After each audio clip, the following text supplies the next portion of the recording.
Hello, this is Dr. Paul Cottrell, and I'm going to be doing another episode of Dante's Inferno versus Detente.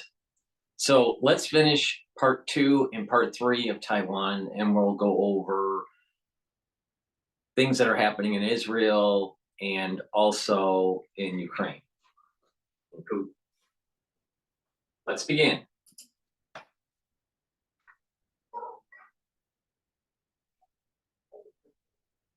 You remember our interview with Taiwan's former President Ma, which was so controversial, where he said Taiwan could never defend itself against China. Well, he said something else which caused an even bigger outcry. Here's the background. Ma has long been a major advocate of dialogue with China.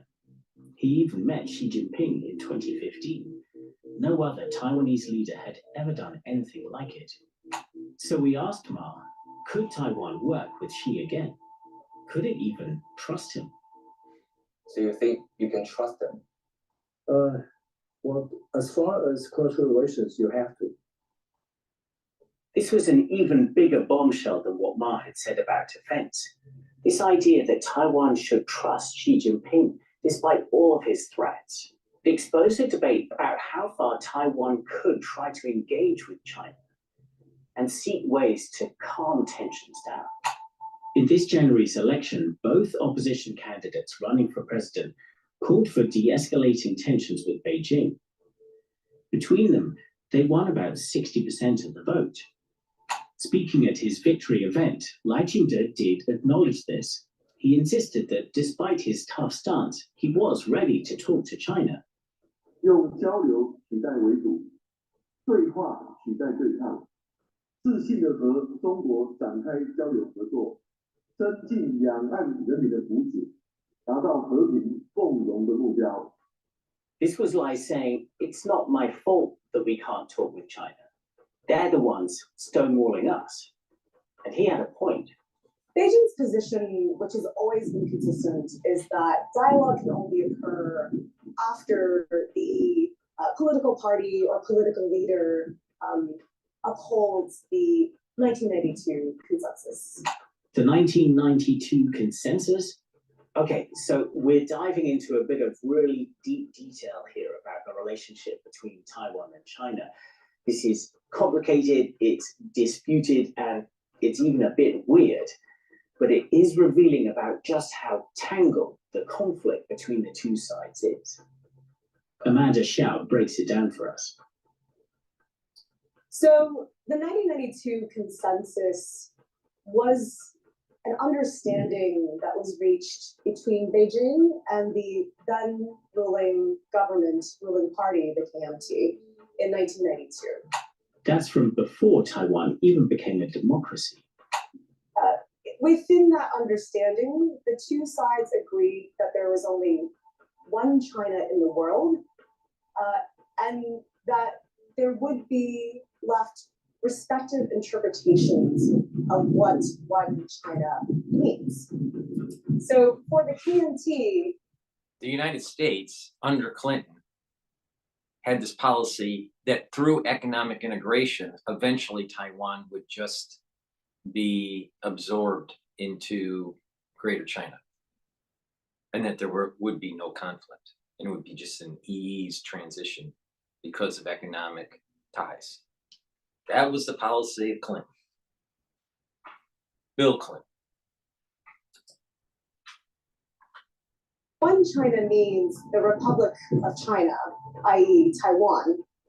From Beijing's perspective, of course, one China is the People's Republic of China sitting in Beijing. So the idea was that both sides agree that there's one China, but that they don't agree about what that means, or who should be in charge. Agree to disagree, if you like. But here's the thing, even that was disputed. An important thing to note here is that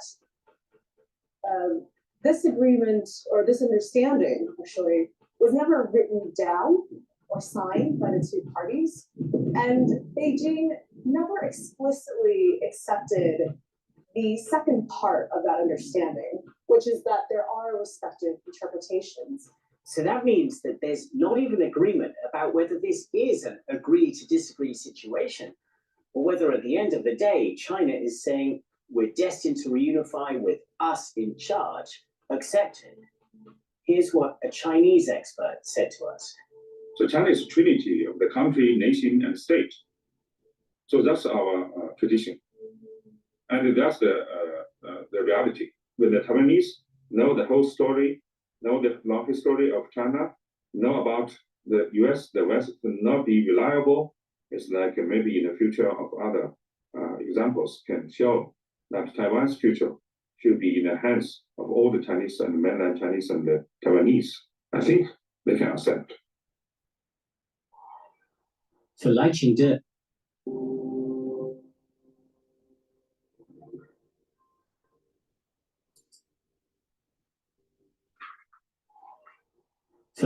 and his party, this is a non-starter, and polling suggests that also applies to the majority in Taiwan. There has never been a political market for the arrangement that China is proposing for unification, which is one country, two systems. There's never been an acceptance of this by the Taiwanese people. Hong Kong's experience has had a chilling effect on Taiwan. China's notion of one country, two systems was supposed to preserve freedoms in Hong Kong for half a century. Now it's all gone up in smoke. We have seen what happens in Hong Kong. We've seen that one country, two systems, even the promise that will keep 50 years has already been broken.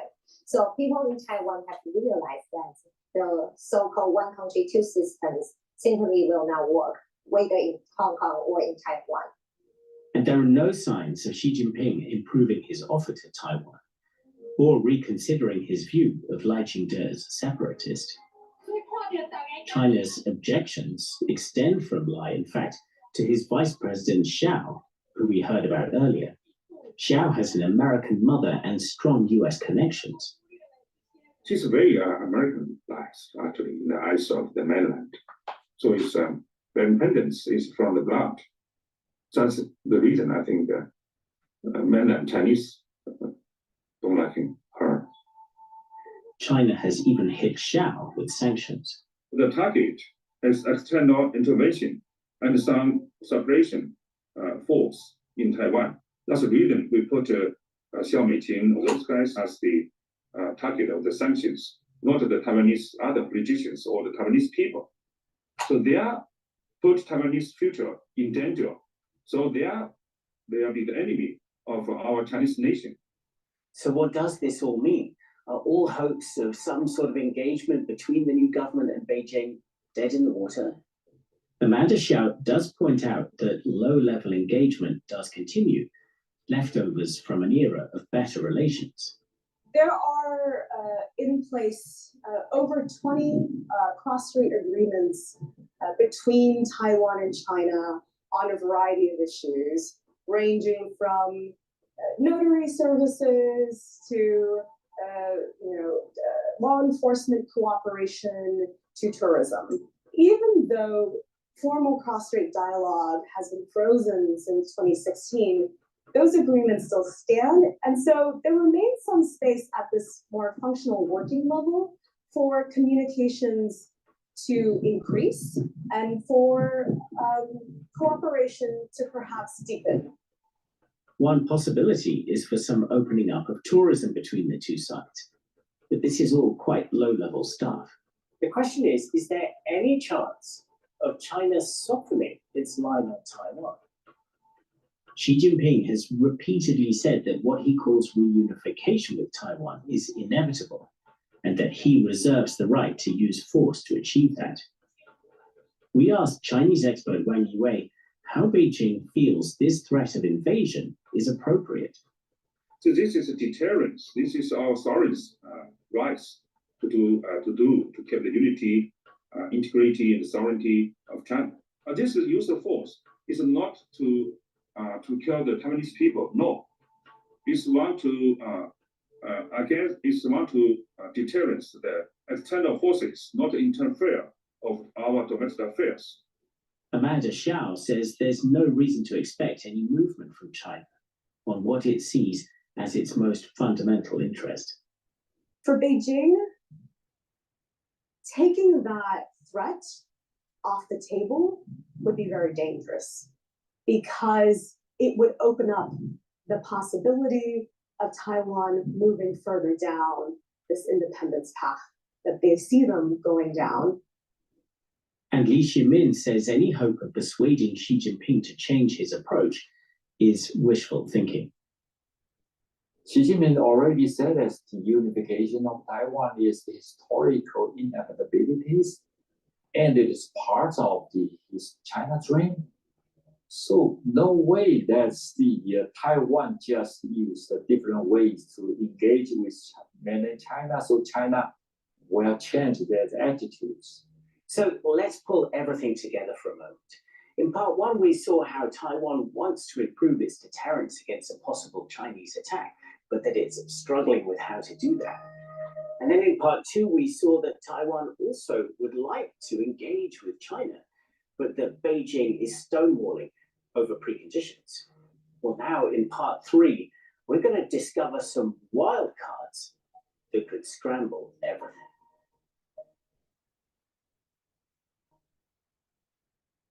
It was 1959, the bossa nova changed music. Ella Fitzgerald, Gillespie, Deep Sinatra. I came across a name on.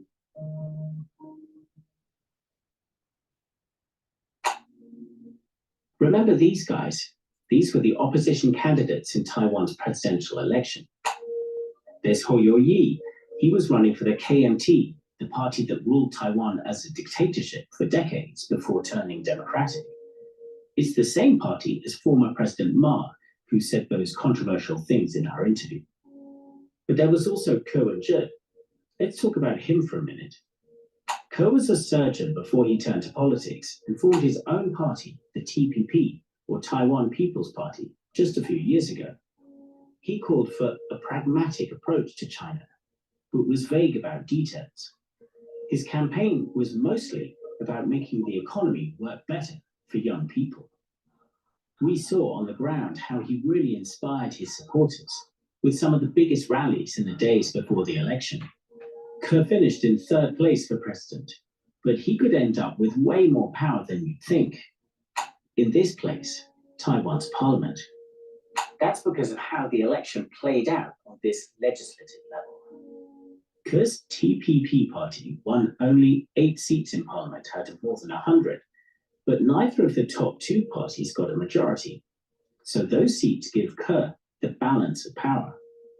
And he can use that power to help the government get things done, or block things he doesn't like. It gives him huge influence over all sorts of sensitive stuff. If U.S. were to sell a weapon system to Taiwan, for example, these are big-ticket items, which will be challenging for the ruling party to pass legislation, including budget bill alone on their own, and they will be likely be needing TPP support. Just a few votes of difference can make the difference between whether Taiwan can pass or cannot pass significant defense cooperation bills. So what about those weapons that would be needed to fight an asymmetric war against China? Ko and his party may have the ultimate say. They will be the ones who are, quote-unquote, trying to watch out for the purse strings for little guys in Taiwan.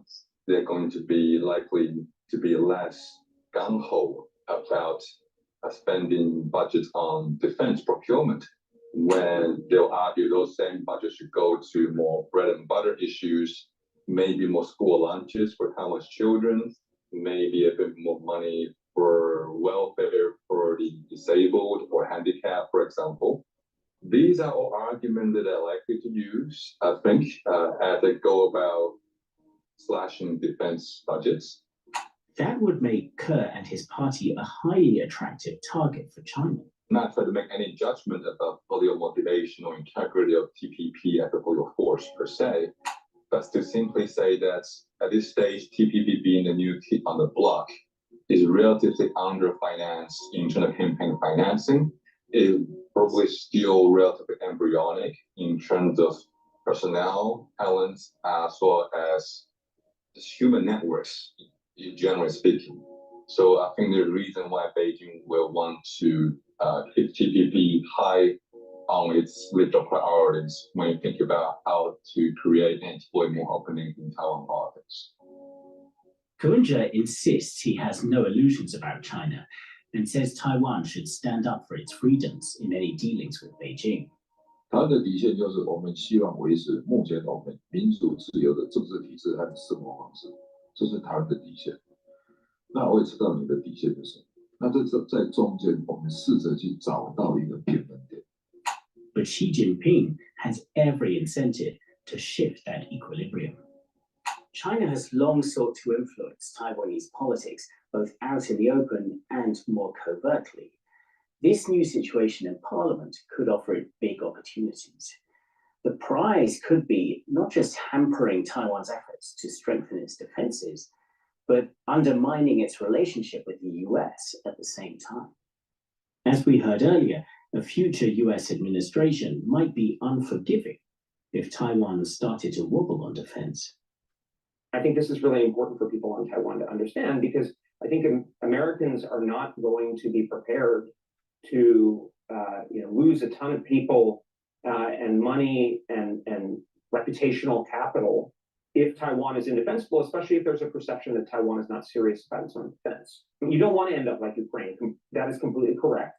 The way to avoid ending up like Ukraine is to have the military capability that Xi Jinping has been talking about. Volodymyr Zelensky was hailed as a hero, but his cause has been sucked into the vortex of American politics. Taiwan's new president could face similar risks, especially because those asymmetric weapons that Taiwan will need from the US, they're exactly what Ukraine needs more of too, meaning Taiwan could find itself pulled deeper into debates about America's priorities. Li Shimin doesn't shy away from that. In my point of view, I think Taiwan is much more important than Ukraine for the United States. Don't forget the Ukraine. They still have kind of European country. They should work together with the Ukraine to defend the invasion from Russia. It's not the sole responsibility for the United States. If the Taiwan is taken by the China, then the United States will lose their credibility, and the other regional countries will not trust the United States anymore. That means that China will dominate Asia, and they can successfully push the U.S. military out of the West Pacific. Then it is very strong impact for the United States, much more stronger than the Ukraine. Everything is so entangled with everything else. The US, China, Ukraine, Russia, knock-on effects for Europe, and at the heart of it all, Taiwan, facing threats that you can hardly fathom, and decisions that are almost too ominous to take. For Li Shimin, there's one simple lesson to hold on to. God only help those people who help themselves. If you don't have the will to defend, nobody will help you to defend you. That is the good attitude that Taiwan should have. It's going to be up to Lai Ching-te to try to bring all this together as he embarks on one of the toughest jobs in the world. This is a test of stamina for Taiwan, for China, and for the United States. And it's a test through not just 2024, but every year that follows, until maybe one of them runs out of steam. People here in Taiwan know that they have the most to lose.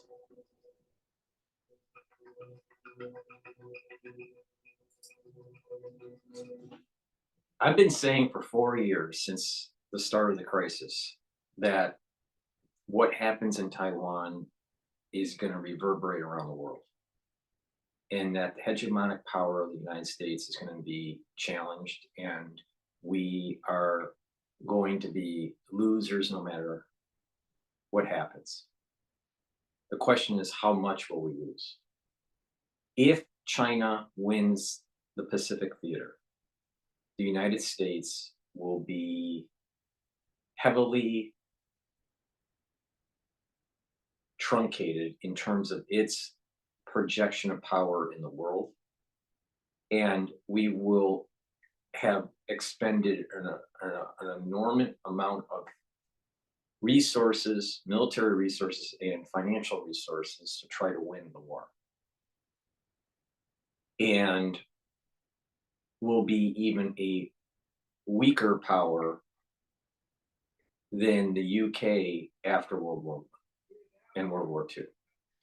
If we win the war, we will be a declining empire with some hegemonic projection, but we will not have the standard of living pre-war with China. So the question really is, how much of a decline do we want? If you want a severe decline, the maximum decline, then the United States would be losing the war with China. If you say, well, something that's more like the UK model, post-World War I, then winning the war with China in the Pacific Theater would have to happen for the United States. That's what's going to happen.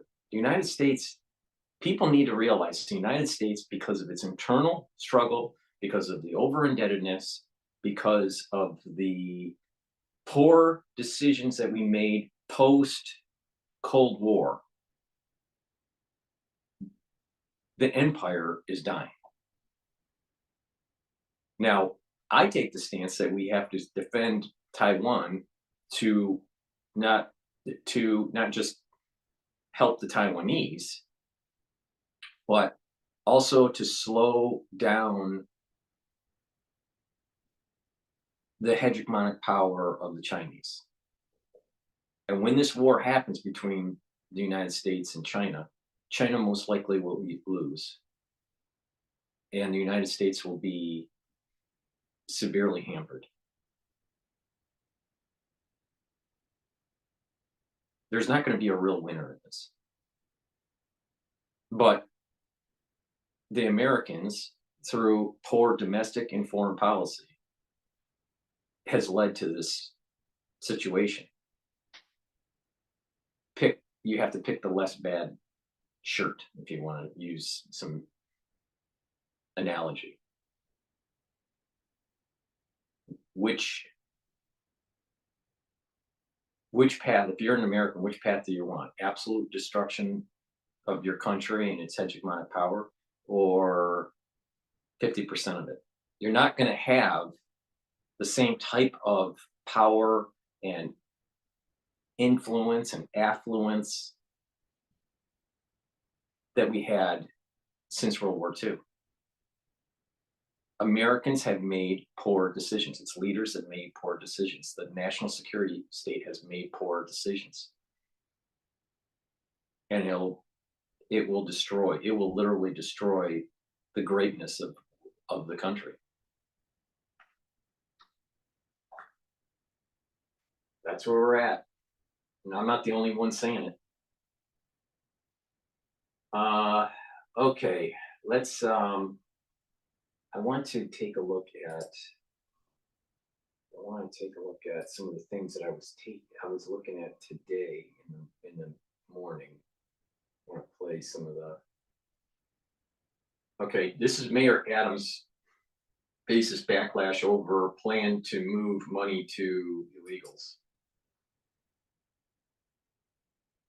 This bobblehead is just ridiculous. And did you notice who it is? That's right, none other than the man who will make this country great once again. Tagline. Let's bring in Harlem resident and executive director of Silent Voices United, Tiffany Fulton, and criminal defense attorney Vic Bajaj. Welcome to you both. Thank you both. 1 in 4 kids, Tiffany, welcome to the program. 1 in 4 New York City kids living in poverty, and yet they're spending tens of millions on prepaid debit cards to the illegal immigrants. What do you think about this whole setup? I have a problem with that because we have people that live right here in our country, people with families and children, and they need that help. So for them to be giving it to illegal migrants or migrants that's coming into the country and giving out this free money? What about the people that live here in the United States of America? Yeah, it's a very good question. Vic Bajaj, to you now, because I want to play this video. A migrant who is accused, this is body cam video, by the way. A migrant is accused of killing a Florida deputy. He's now suing the deputy's estate, claiming he had a disability or not knowing English. That was the disability here. I mean, have you heard of a case like this, Vic? Is there a case like this? Or are the lawyers just using these people to try to get a leg up on the justice system? Well, let me tell you how unbiased I'm going to be here. I'm a defense attorney, so usually I'm fighting the government against some fruitful or fruitless charges against my clients. This is throwing yet. My understanding is there's been an increase in lawyers of an increase in the number of lawyers out there by about 6.6%. I believe this is data coming from 2022 or 2023. It might be 2022. But the point is that we have had an increase in lawyers. All right. The country, part of the problem that I was stating and how we were declining from internal policy is that we're allocating people into careers such as lawyers where the country is becoming too litigious and that you can't do anything because there's too much regulation or you're worried about a lawsuit or whatever. Lawyers have caused this problem. Lawmakers have caused this problem. We need more engineers and less lawyers. We need more freedom and less regulation for the country to prosper. Now, part of the reason why China was able to grow so fast is because it didn't have so much regulation.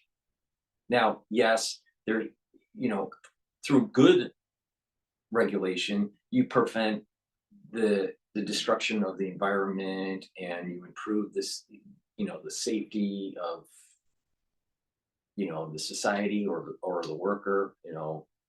For example, some OSHA regulations are important for the safety of the worker.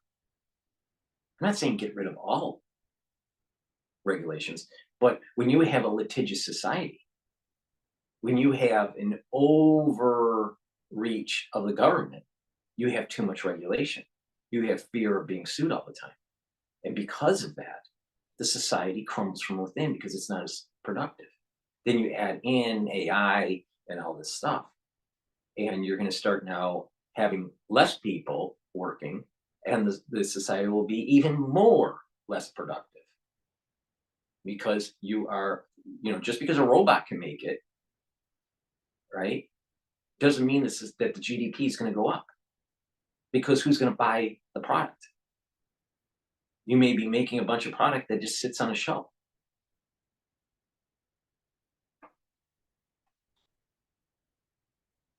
There has to be producers, there has to be buyers.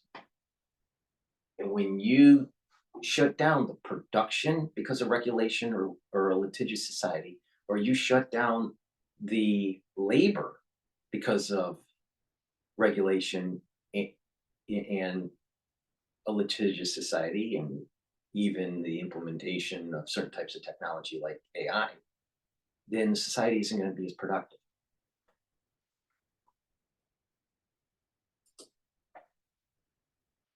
Thing against the wall. Now, you don't have to be a citizen to have constitutional protections, right, but you still have to have a righteous claim. Now, this individual, interestingly enough, Trace, was just declared incompetent by the criminal court. So the criminal case is on hold regarding the manslaughter against that officer who actually died from a cardiac arrest during this incident. Yeah. That's on hold, but the civil case is going, perhaps short-sighted by the lawyers because his client or their client will have to be deposed to prove that case. So it will come out of the bag eventually. It really is kind of amazing. Now, Tiffany, there are pictures. I got some pictures, and I know you toured this luxury building that is about to become a migrant shelter. And I want to put these pictures up because this is what's about to be in the Harlem area, a migrant shelter. But more concerning, I want to play some sound of an angry Harlem resident. Watch this, and we'll get your response.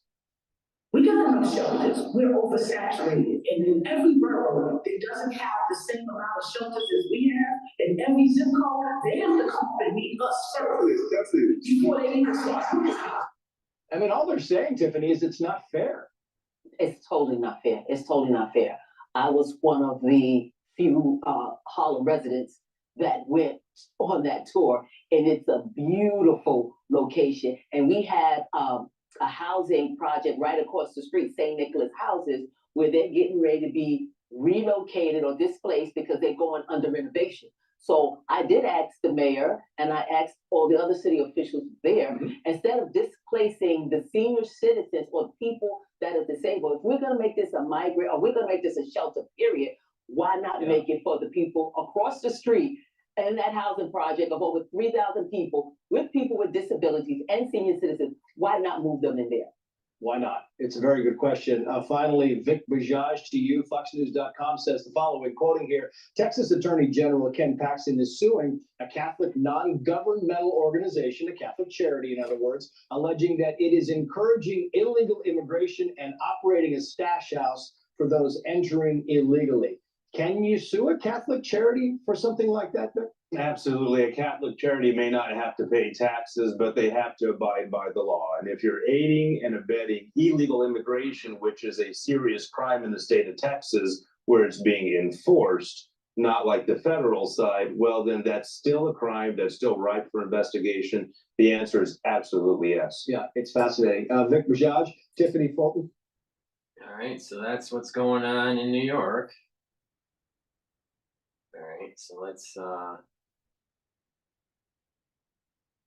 all right, this is a discussion on the Israeli-Hamas war and how Netanyahu revealed plans for the post-war.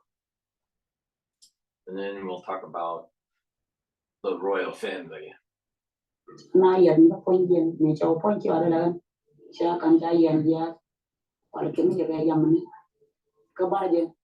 Or UAE into this process, although he does not have those commitments yet. And Vous voulez parler couramment français? Then pay close attention to what I'm about to say.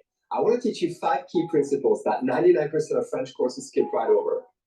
Gaza border here, as Israel's prime minister is urging that, quote, local officials who are not affiliated with terrorism will govern Gaza after the war.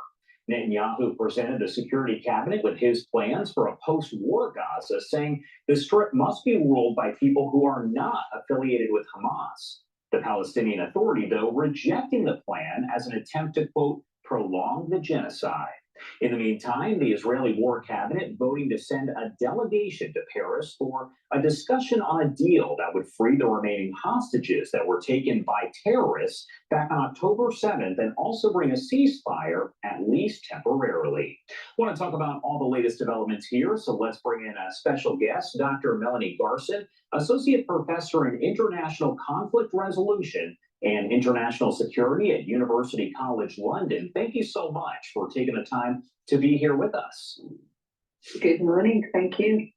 All right, so first off, I do want to talk about this plan that Netanyahu did release over to the cabinet. This is about the post-war Gaza and who will rule it. What essentially do we know now about this plan? And my follow-up question here, does Netanyahu have the authority, the power to decide this? It's a really good question, and it's an interesting plan, and the timing of it as well is particularly critical as they go into another set of negotiations. There's been a big call to say that Israel doesn't have a vision of what day zero looks like in Gaza. The plan fundamentally focuses on no reconstruction without demilitarization, holding a strong security zone also on the Egyptian border. So it required in this plan continuing security presence from the Israelis within Gaza until this reconstruction and stabilization has happened.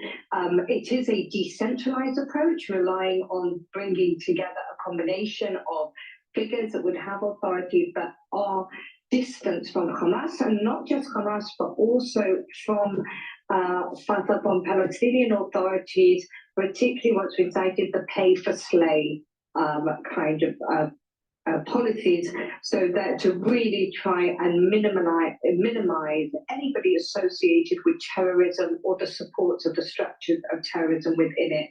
And then it sort of moves forward, what would the reconstruction look like, and de-radicalization, and particularly highlight bringing in what would be like-minded countries such on the de-radicalization, particularly thinking about Saudi or UAE into this process, although he does not have those commitments yet. And those countries have stated that they, will only see sort of relations in the context of a Palestinian state. So it's a broad-ranging plan, keeping Israel in security control and trying to sort of devolve political control to non-terror associated entities or policies.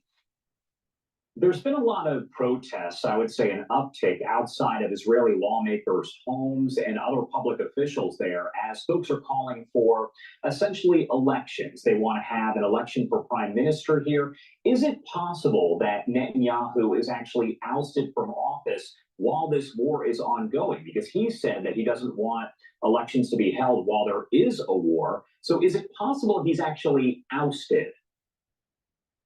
The FanDuel every night is a watch party.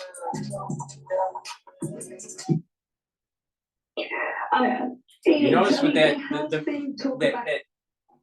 that commercial that popped in, right? It has basketball. It has the rap in the background, focused on the black, right? And that whole urban culture. This is part of the degrading of the society. I'll tell you, I think a big part of the problem of the Black community today compared to, let's say, the 1950s, all right, pre-civil rights, you look at pictures, right, and a lot of these Blacks that were in, the 40s and 50s, they dressed very appropriately, right, and they were well-mannered. Even though in some states that, there was segregation, right? In other states, there wasn't segregation. But right after the civil rights movement and going into, the late 60s and into the 70s, and you have that whole Black Panther kind of crowd, right? That urban decay starts. And that is when you start seeing the actual dressing of Black males, especially, they're not in suits anymore. They're in the streetwear. And then you fast forward to the 1980s, where you have the whole hip hop and the rap culture, and it gets even worse. Then as Blacks become more prominent in basketball, it gets even worse. See, it's almost as if they're targeting to try to destroy certain types of ethnicities. Unfortunately, people bought into it. So you got that whole, you have the whole rap culture and the drug culture and the basketball culture and all this stuff that is really not that productive for the society. The society in general is worse off. People need to wake up. It's extremely difficult. I mean, there were talks about originally should you have taken responsibility and stepped down, or even admitting responsibility wouldn't necessarily require a resignation. The general sentence would definitely have to call an election very soon after the war is ended at any point. So there would have to be an early election. But the sense is it's possible. And the president involving no confidence votes from his own parties or movement from his own support base to another support base to indicate that he doesn't have the full support to be able to carry this forward. It's still slim. And I often see the situation a bit like the squirrel from Ice Age that's holding on to the nut very, very, very tightly, even though everything else is swirling around him. And I don't perceive from what we've seen that he's going to let go of that until he's seen from his perception through what he sees to be an end point to the war as it stands. Another topic that's being discussed right now is this delegation that the War Cabinet says will go over to Paris to talk about those hostage release plans, a deal there that would also include at least a temporary ceasefire. From what you've seen, does it appear that we are any closer to an actual deal being reached? Because it keeps seeming like maybe we're there and then it just doesn't happen. So what seems to be different about this particular delegation going over from what has been seen previously, the delegations have been on what has been instructed to be a listen-only mode. And the reports coming out indicate that they're not going just in listen-only mode, but they're going in a negotiation mode, so that there either has been sufficient information or sufficient movement that they can go in that negotiation mode, and possibly we may see something out of this particular deal. The suggestions of that there's significant US pressure, sort of with the envoy, of course, CIA Director William Burns is over in Paris at that, and there is a very strong drive to try and have a pause before Ramadan, which starts on the 10th of March or thereabouts. And you're, of course, in London. What do you think about the UK abstaining from the vote on that Gaza ceasefire resolution in the UN? We know the US eventually voted against it. They vetoed it. Why did the UK abstain from voting? Well, the UK often abstains from voting in these procedures in the UN. I think it's because of this tension over an immediate ceasefire versus pauses, and sort of trying to bridge somewhere in between to try and indicate that they would be amenable to the type of vote that would indicate something a little bit more temporary, but it's not quite as unequivocal as the United States has been in their support on this. My last question here. The head of the UN Agency for Palestinian Refugees says that UNRWA has reached a, quote, breaking point after several countries pulled funding following those accusations of UNRWA employees being involved in the October 7th attack on Israel. Is that statement likely to cause any countries to resume their funding? UNRWA was a pseudo government within the Palestinian territory.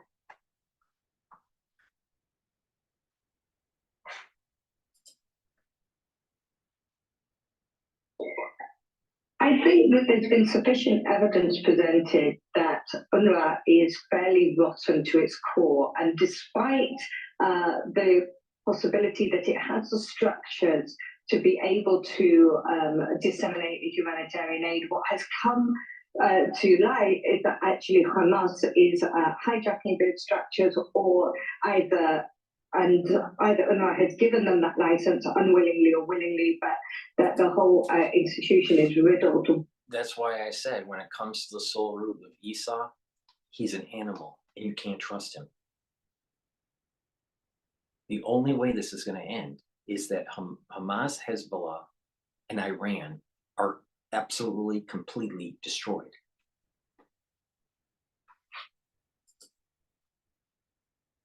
With Hamas support endemic within it. There are other structures, there are other organizations, there are other humanitarian organizations that are not that are already present within the Gaza Strip. There's other UN organizations, the World Health Organization. There is UNHCR itself, which is the global organization that's in charge of refugees and should be in charge of the Palestinian refugees equally. So it's not saying do not provide this aid. It's not saying that the people don't have this aid. It's find a better structure to do it through, and there are certainly those structures available and on site. All right, Dr. Melanie Garson there, University College London. As always, a pleasure. Thank you so much for being here to break down the latest headlines as the Israel-Hamas war is now on so that was day one. live now. Fox. Now I want to play the CNN perspective on that. Looks like you won something there. Yeah, I ditched my tax guy and switched to H&R Block. I feel like a tax champion. Is that easy? So much more convenient. The Palestinian Authority is lashing out at Benjamin Netanyahu's proposal for Gaza's post-war future, calling it a plan for the reoccupation of Gaza. This after the Israeli Prime Minister unveiled a day-after plan to members of the Security Cabinet Thursday night. It includes the complete demilitarization of the enclave, closing off Gaza's southern border with Egypt, as well as the overhaul of Gaza's civil administration and education systems. This comes as Israel joins talks in Paris aimed at a ceasefire in its war with Hamas, the potential release of hostages as well. There's a growing sense of urgency to find an agreement here after Israel threatened to expand its assault in Gaza's southernmost city, Rafah, if hostages are not released by the start. See, now, listen and hear me out. Now, I know that I have a certain bias to this because of my religious affiliation. Some people agree with me, some people don't. That's okay. All right. But we have a national security state that is out of control. Now, think about it from the standpoint of the Israelis. All right. They have this existential threat that's going on. And, they have if you agree or disagree, it doesn't matter. But they have a big part of the society has this concept of rebooting the temple, taking down the Dome of the Rock, and going to biblical borders for Israel. You could agree with that or disagree with it. It doesn't matter if you agree or disagree with it. It's just that that's the perspective of many, many Israelis, all right, and many, many Jews around the world, all right? Now, you have this national security state in the United States that wants to just keep on kicking the can down the road and let Iran go nuclear. Why? So we have a justification to have all this advanced weaponry and anti-ballistic missile technology be developed, and how that would probably also fund Star Wars in outer space. A great way to help take down the national security state is actually let the whole Middle East go up in flames and break the plan of the national security state to allow for Iran to go nuclear. And that policy is actually safer for the world. See, we're told in America, try to reduce tension in that region, and there'll be some sort of peace negotiation, some sort of detente, right? But perhaps Dante's Inferno is the better policy because it doesn't kick the can down the road where there's more probability of destruction and it's going to be more costly.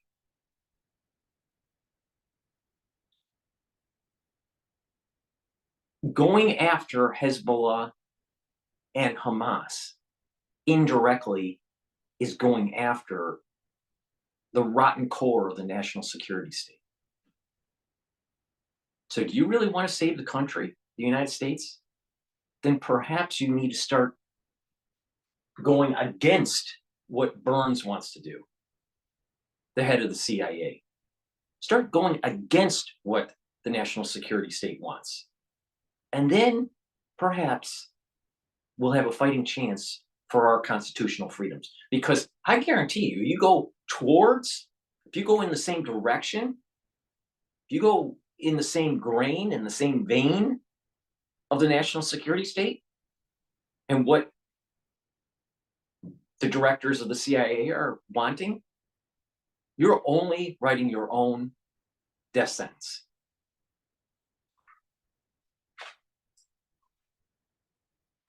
In about 2 weeks from now. CNN St. Robertson is in Tel Aviv for us with the latest. So let's just talk about this plan, Nick. Demilitarization of Gaza, indefinite military control by the Israelis.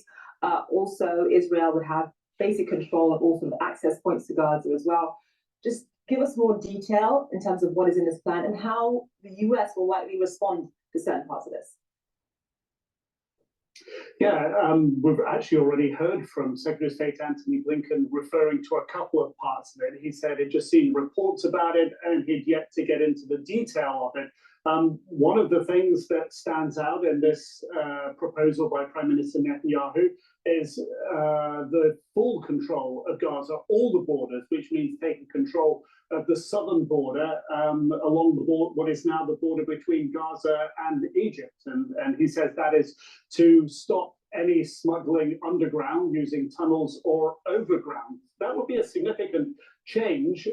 It could well be contested. And of course, that thing alone, and there are other issues as well, but that one point alone brings into question the idea of a Palestinian statehood if it can't control its borders. But of course, another point that Prime Minister Netanyahu put in his plan is that there will be no independent, or Israel will certainly not recognize any independent recognition of a Palestinian state. And that's a message to the United States. One of the other points, and this is one of the points that I just want to pause this and just read the bullet points here. Netanyahu's plan for post-war Gaza, complete demilitarization. How could you be against that? Esau's crazy. Closing off the southern border with Egypt to stop smuggling. Overhaul of civil administration and education systems.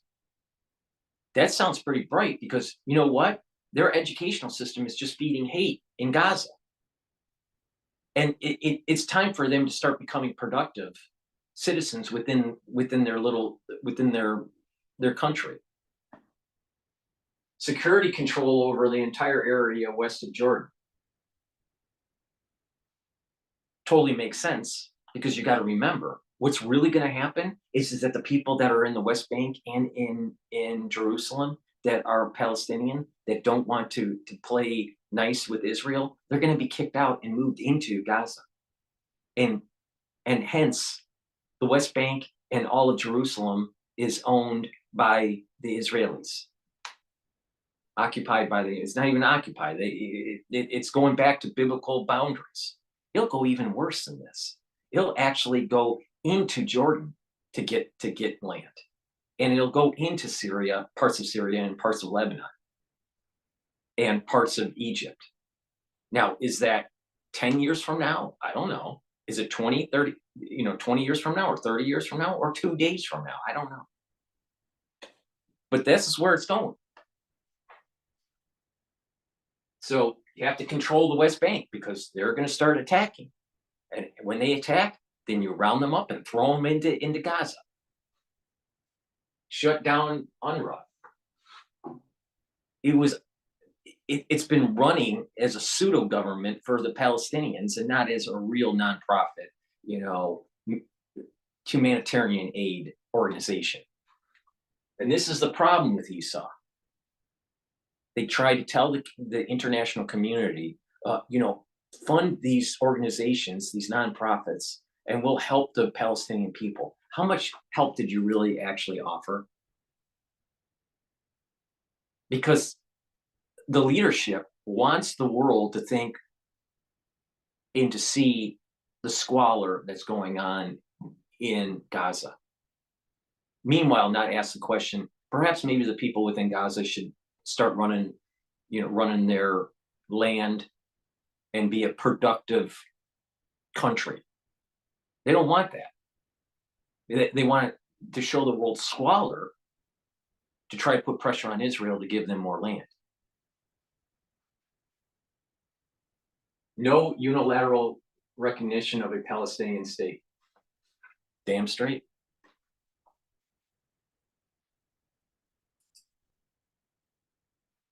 Is that in the plan there will be, according to Prime Minister Netanyahu, a border area inside Gaza, giving security for Israel outside of Gaza for as long as is deemed necessary. And that is something that the United States had previously opposed specifically.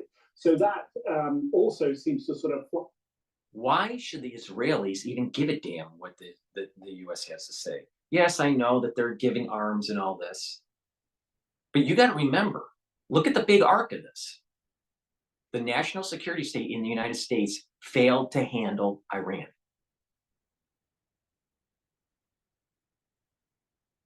So by letting Israel do what it needs to do and go back to biblical boundaries and to allow for the third temple to be rebuilt or to emerge, all right, and to bring down the Dome of the Rock, it's doing two things. It's bringing down our national security state, which is a good thing. And oh, by the way, it's actually solving the problem that should have been solved during the Crusades. And that was the Christians should have torn down the Dome of the Rock when they had control of Israel, of Jerusalem, back during the Crusades. The face of what Israel's allies are saying. Another point that's raised as well is Israel passing over or giving some sort of civilian control to unnamed, unspecified civilian bodies or persons. But also it talks about de-radicalizing inside schools, inside welfare institutions. Again, that does not really sound like an independent Palestinian state. In fact, this is, I think, the point that the Palestinian Authority are making, that this is really a reoccupation by Israel, although Israel is saying it will. Esau is a bunch of animals, and until Hamas and Hezbollah and Iran are out of the picture, completely decimated, completely destroyed, you can't allow for the Palestinians to have their own state. It has to be staged.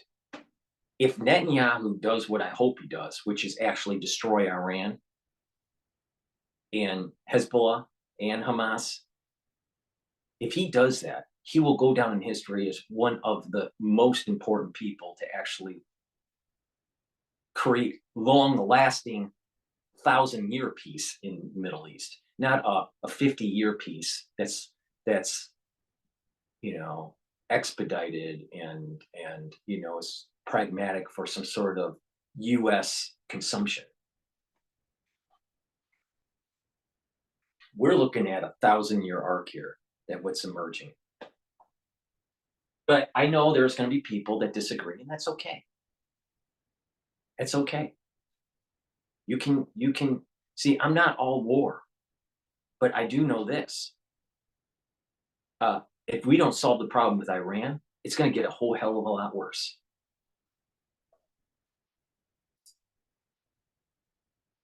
It will completely demilitarize the whole area, but it clearly wants to be able to have operational ability inside the freedom of operational movement for security measures. So this is what the Palestinian Authority is talking about. So this is, it appears, a very maximalist plan that's been put forward by the Prime Minister. This is not set in stone. It's something that will be discussed, but I think it indicates even to allies like the United States that Israel's position is on Gaza is really as strong and as hard as it has ever been. Yeah, and a lot of people will look at this plan and see it as a reoccupation of Gaza, or at the very least, preventing any kind of Palestinian sovereignty, at least in the short term. What sort of regional reaction are we getting? So far, we've yet to hear from some of the regional partners, in particular Qatar, that is the interlocutor at the moment between Israel and Hamas to get the hostages released, and the language that's been put forward, although it doesn't specify Qatar by name, but the language seems to imply that Qatar would not be part of the plan going forward for having an involvement as it has had until now, essentially helping finance through Israel and the United States the authorities inside Gaza. That appears to be ruled out. Israel is saying that the Arab partners that it would have to help administer and finance what happens inside Gaza would be of its choosing. And the indication is that Qatar not named, but would not be one of them. So how they'll respond isn't clear. Obviously, the plan to control the southern border is going to affect Egypt. We haven't heard them yet reply specifically to this, but it will have potentially territorial implications for them and other implications as well. And we know that right now, the Egyptians are building a buffer zone, an additional security zone along that southern border, potentially in preparation for those Palestinians who are stuck in Rafah if they try to get over the fence and escape out of Gaza if there's an Israeli ground incursion. But this could also be potentially because Israel is going to take control of that border. Nick Robertson, live for us there. Thank you so much. Israel is rejecting disturbing allegations reported by UN experts of its forces killing, imprisoning, and raping Palestinian women and girls, saying the allegations are motivated by hatred for Israel. Earlier this week, UN experts said they were distressed by reports of multiple forms of sexual assault against Palestinian women and girls in detention, including being stripped naked and searched by male Israeli army officers. Those UN experts are calling for an independent investigation, and the unique toll on women in this conflict cannot be ignored. Statistics from the UN show that around 70% of those killed in Gaza are estimated to be women and children, and that 2 mothers are killed every hour. What about the statistics of all Black women on the Supreme Court in New York? All right, my understanding is they have 5 seats at the state level, Supreme Court. That's my understanding. I could be wrong, but even if it's more, it proves my point even more. All right. If there's only 1.5% of the lawyers that are Black females, the statistics to have all 5 seats at the Supreme Court level in New York to be Black women is statistically impossible for it to be random. It statistically shows that there was some sort of orchestrated effort. You can't randomly have that. Think about it. There are only 1.5% of the lawyers out there that are Black females. There are about 5% that are Black. So if you take 1.5% to the 5th power, so that's basically 1.5 times 1.5, and you do that 5 times, right?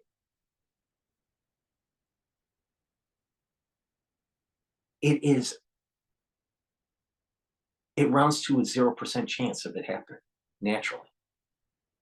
That's statistics. That's probability.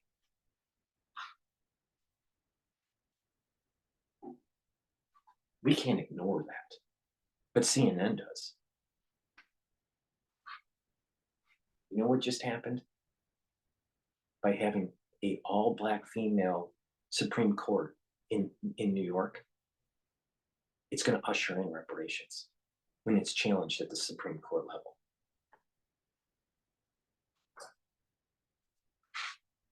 To the UN Special Rapporteur on Violence Against Women in Gaza about these allegations, Reem Al-Salem said that some of these allegations are not new. I want you to listen to what was said. We must remember that these reports of sexual violence, especially I would say committed against Palestinian women, is one of many egregious human rights and humanitarian law violations that Palestinian women are being subjected to, including an unfolding genocide, occupation for decades, arbitrary killing, forced starvation, the use of reproductive violence in particular as a tool of war against them. And I would say that these allegations that we've heard also are not new. They've been pointed out by human rights organizations on the ground. My colleague, the Special Rapporteur on the occupied territories, in our last report also pointed out that there have been long-standing reports of the ill treatment and torture that Palestinian women and sexual assault that they have faced in Israeli detention. So we are not talking about something that has just emerged after October 7th. UN Special Rapporteur on Violence Against Women and Girls, Reem Al-Salem, speaking to CNN earlier. All right, let's take a look at history. History of, okay, so, all right, we already played that one. Okay, this is what the rabbi is saying against Prince William's about the Hamas war. That it's just for an end to the fighting in Gaza. It was undoubtedly a political message with potential for all sorts of fallout. It's now being reported that Israel is dismayed by the prince's statement. According to the Telegraph, Israeli authorities are understood to have been caught off guard and believe the statement is naive. There are also reports that they do not want to risk entering a public row with the future king following his unprecedented royal intervention. Joining me now to discuss this is author Rabbi Shmuley Bertayek. Rabbi? I have to go to commercial. This is PNN. Because where else on YouTube are you going to be able to see in real time Dante's Inferno of the world as the world is on fire 3.0? Please go to my store, the-studio-reykjavik.com, and get the Max 35. It's a structural nano silver liquid. You take a teaspoon of it a day. If you're not feeling well, take a tablespoon or two a day, right? You swish it in your mouth, you gargle, you swallow, it neutralizes pathogens. It'll help to reduce that load on your immune system trying to fight pathogens if you can neutralize them early. Please go to my store, the-studio-reykjavik.com. Links are in the description of all my videos, and get the Good Night formula. You need proper REM sleep. The average person needs 3 cycles of REM sleep a night to be able to consolidate memory and to detoxify the central nervous system. If you don't get the REM sleep, you're not detoxifying properly, and you're not consolidating memory. What that basically means is you're going to have memory loss, and you're going to actually have more toxins build up in your neurons. When that happens, you're going to have less mental acuity, and you're going to age mentally faster. So get the REM sleep. If you're not getting 3 REM cycles a night, you're having problems sleeping, you need to go to my store, the-studio-reykjavik.com, and get the Good Night formula. Take it to get that 3 REM cycles of sleep. You're going to feel well rested. You're going to be detoxifying the central nervous system. Your cells outside of the central nervous system will also go through a detoxification if you get the proper sleep. And you'll have more energy, and you'll have better mental acuity, and you'll have memory consolidation. If you're not consolidating memory, don't you think that your dendrites will recede? Probably. So why don't you go to my store and get the Good Night formula? Getting a good gut biome is really important on overall health. So please go to my store and get the pre and probiotic to repopulate your gut properly so you can have the proper absorption, you have the proper stool consistency, you have this proper communication between your gut and your liver and your gut and your brain. If you have a bad gut biome, you're not going to be healthy, and you're going to probably increase the chances of colon cancer. So go to my store and get the pre and probiotic. I have it in a powdered form. I also have it in a capsule form. So some people prefer taking the powder. I take the powder and mix it with my food. You can also mix it with water, or you can just take the capsules. So please go to my store, the-studio-reykjavik.com. And lastly, get the easy to digest multivitamin that I have on my store. You need multivitamins. Why? Because there's minerals and vitamins that are cofactors for enzymes. So if you have the proper concentration of those minerals and vitamins, you have the proper concentration for the cofactors to have the proper enzymatic activity for your metabolism. If you're short on some of these, then your enzyme activity will be less productive. It will be subpar. So to have a good running body, you need to take a multivitamin. So please go to my store and get this multivitamin and add it to your health protocol. Back to the news. This is PNN.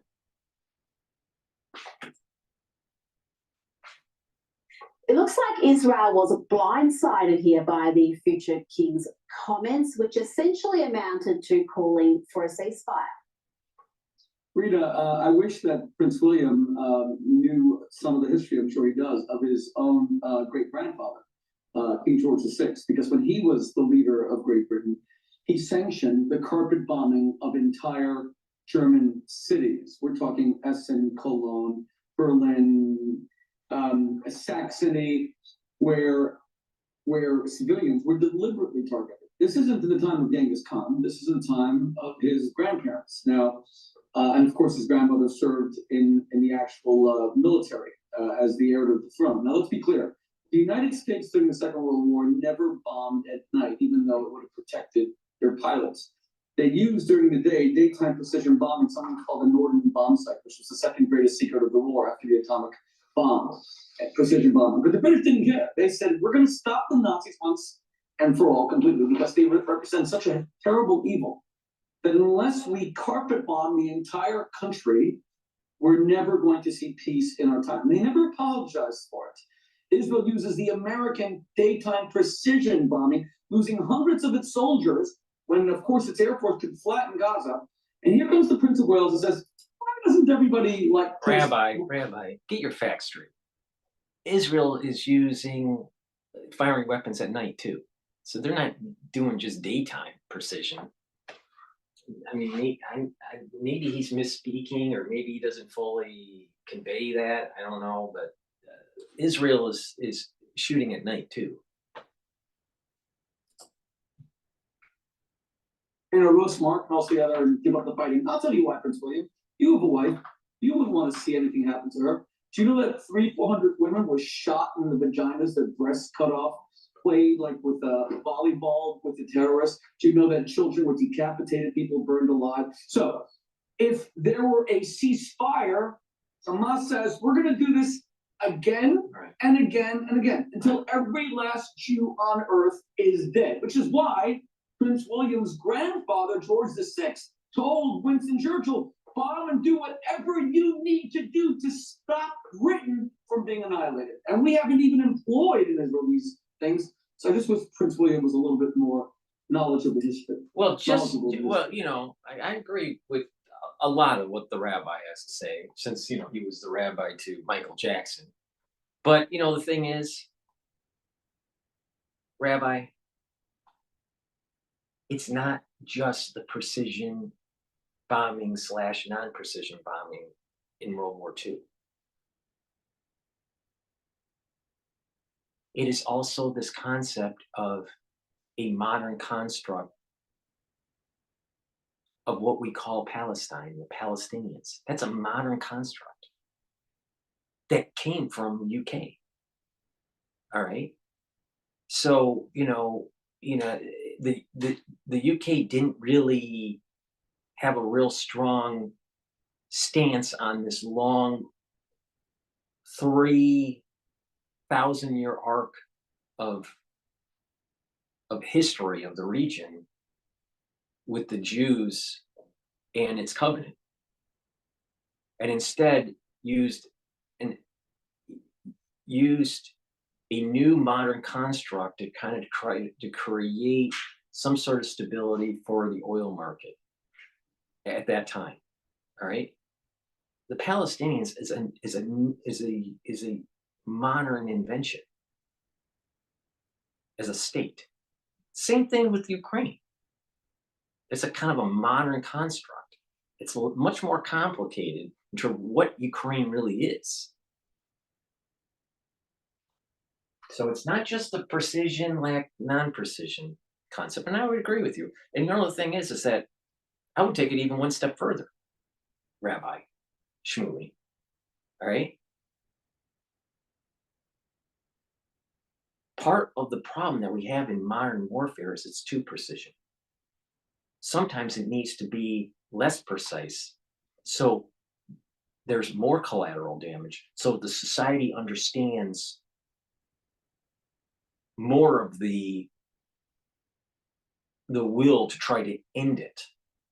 If it's too precise, then, you know, it's a Kindler machine gun hand, right? And 1,000 points of light from George Bush Sr. Sometimes you need that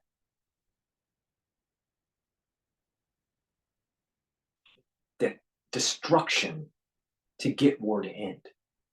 If it's too precise, too surgical, it just goes on, and it's actually more costly.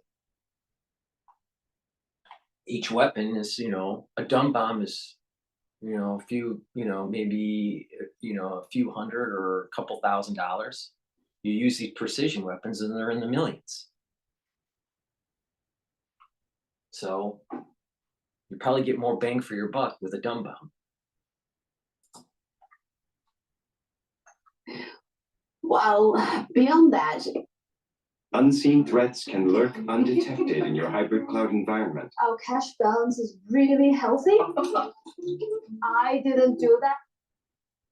Well, beyond that, it's just unusual for a royal who is going to be king to get involved. They are supposed to be apolitical, and the late queen was always apolitical. You really had no idea where she stood on so many issues, and that's the way it's supposed to be because they are not elected officials. Now, Rabbi, you just recently had a panel discussion on my predecessor, Piers Morgan's program with Norman Finkelstein, who is a staunch critic of Israel and Zionism.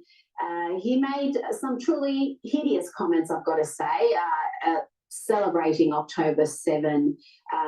But the discussion you had with him on that program got really heated, it got ugly, and now you've come under fire for being too emotional and attacking Finkelstein personally. Do you regret that? I know this is just storming all over social media. Tell me about why you got so heated with this. If anything, Because I saw even Piers Morgan. I saw even Piers Morgan have a go at you.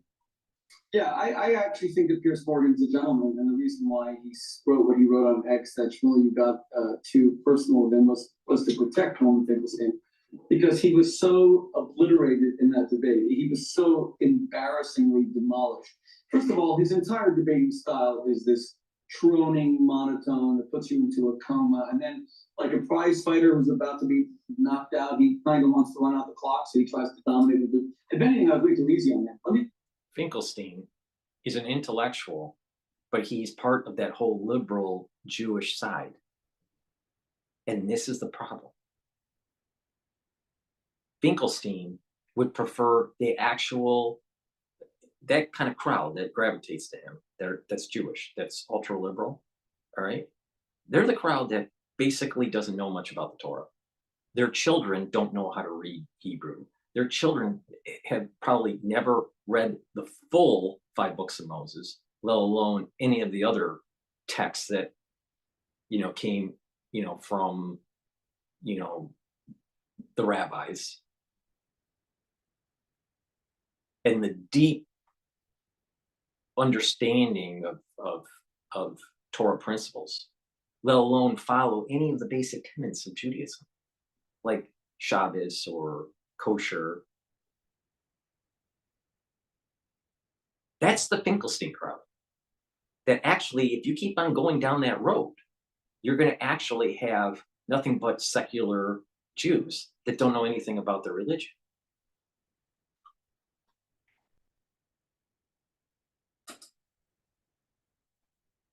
Let's be clear about who Norman Finkelstein is. He wrote a book that said that we use the 6 billion Jews who were gassed to death in the Holocaust. We Jews use it today only to make money.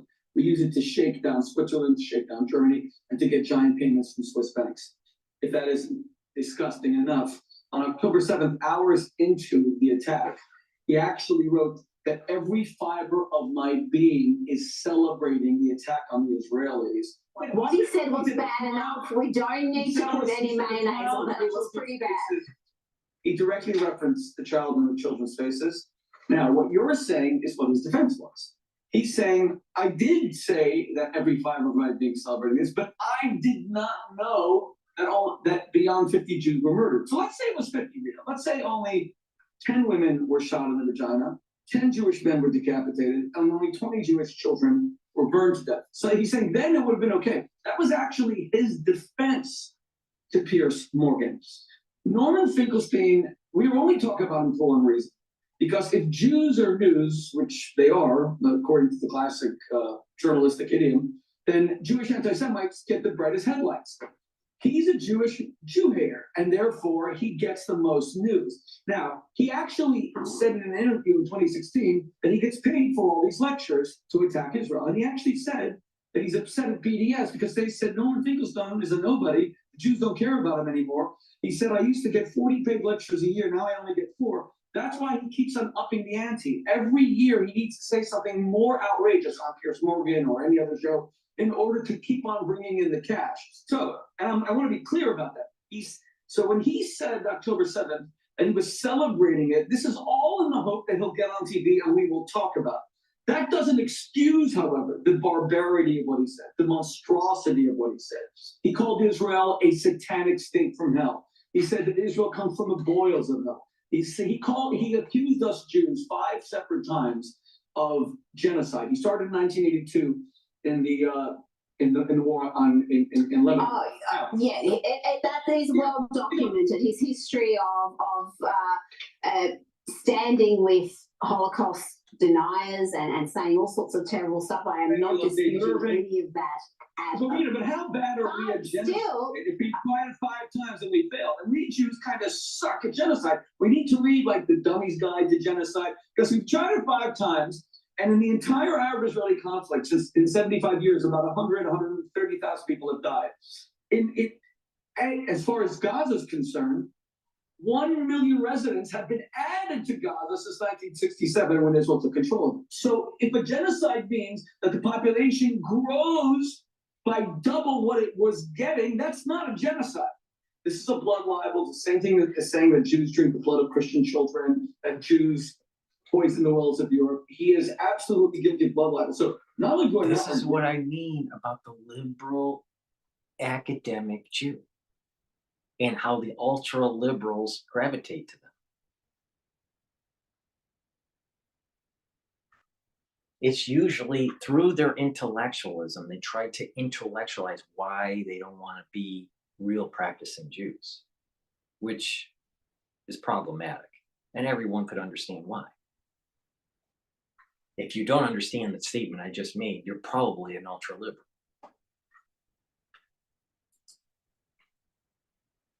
They said, I went way too easy on him. I regret that I wasn't tougher on him. And the Jewish community is saying that I should have been much tougher. Because you know what? We're tired of disgusting pigs like Norman Finkelstein who say Jews love blood. He used the word bloodlust. We love to murder. We love to kill. We're vampires. We like drinking blood. He's disgusting. Rabbi Shmuley, we've run out of time, but I think you have made your point very clear indeed. Rabbi Shmuley Bertay, thank you so much for your time this evening. World's going to hell. Dante's Inferno, not Detente. Okay, let's okay, so we played those. Now what's the next one that I want to do? This one is Russia attacks Kiev. There's nothing more powerful than you. Marks 2 years. Making your thing happen. Really going for it. Doing business on your terms. Running. Targets in the port city of Odessa have been hit, killing 1 person. 3 others were seriously injured. The anniversary has been marked by a meeting of the UN Security Council, which was told by the Secretary General that the conflict was an open wound at the heart of Europe.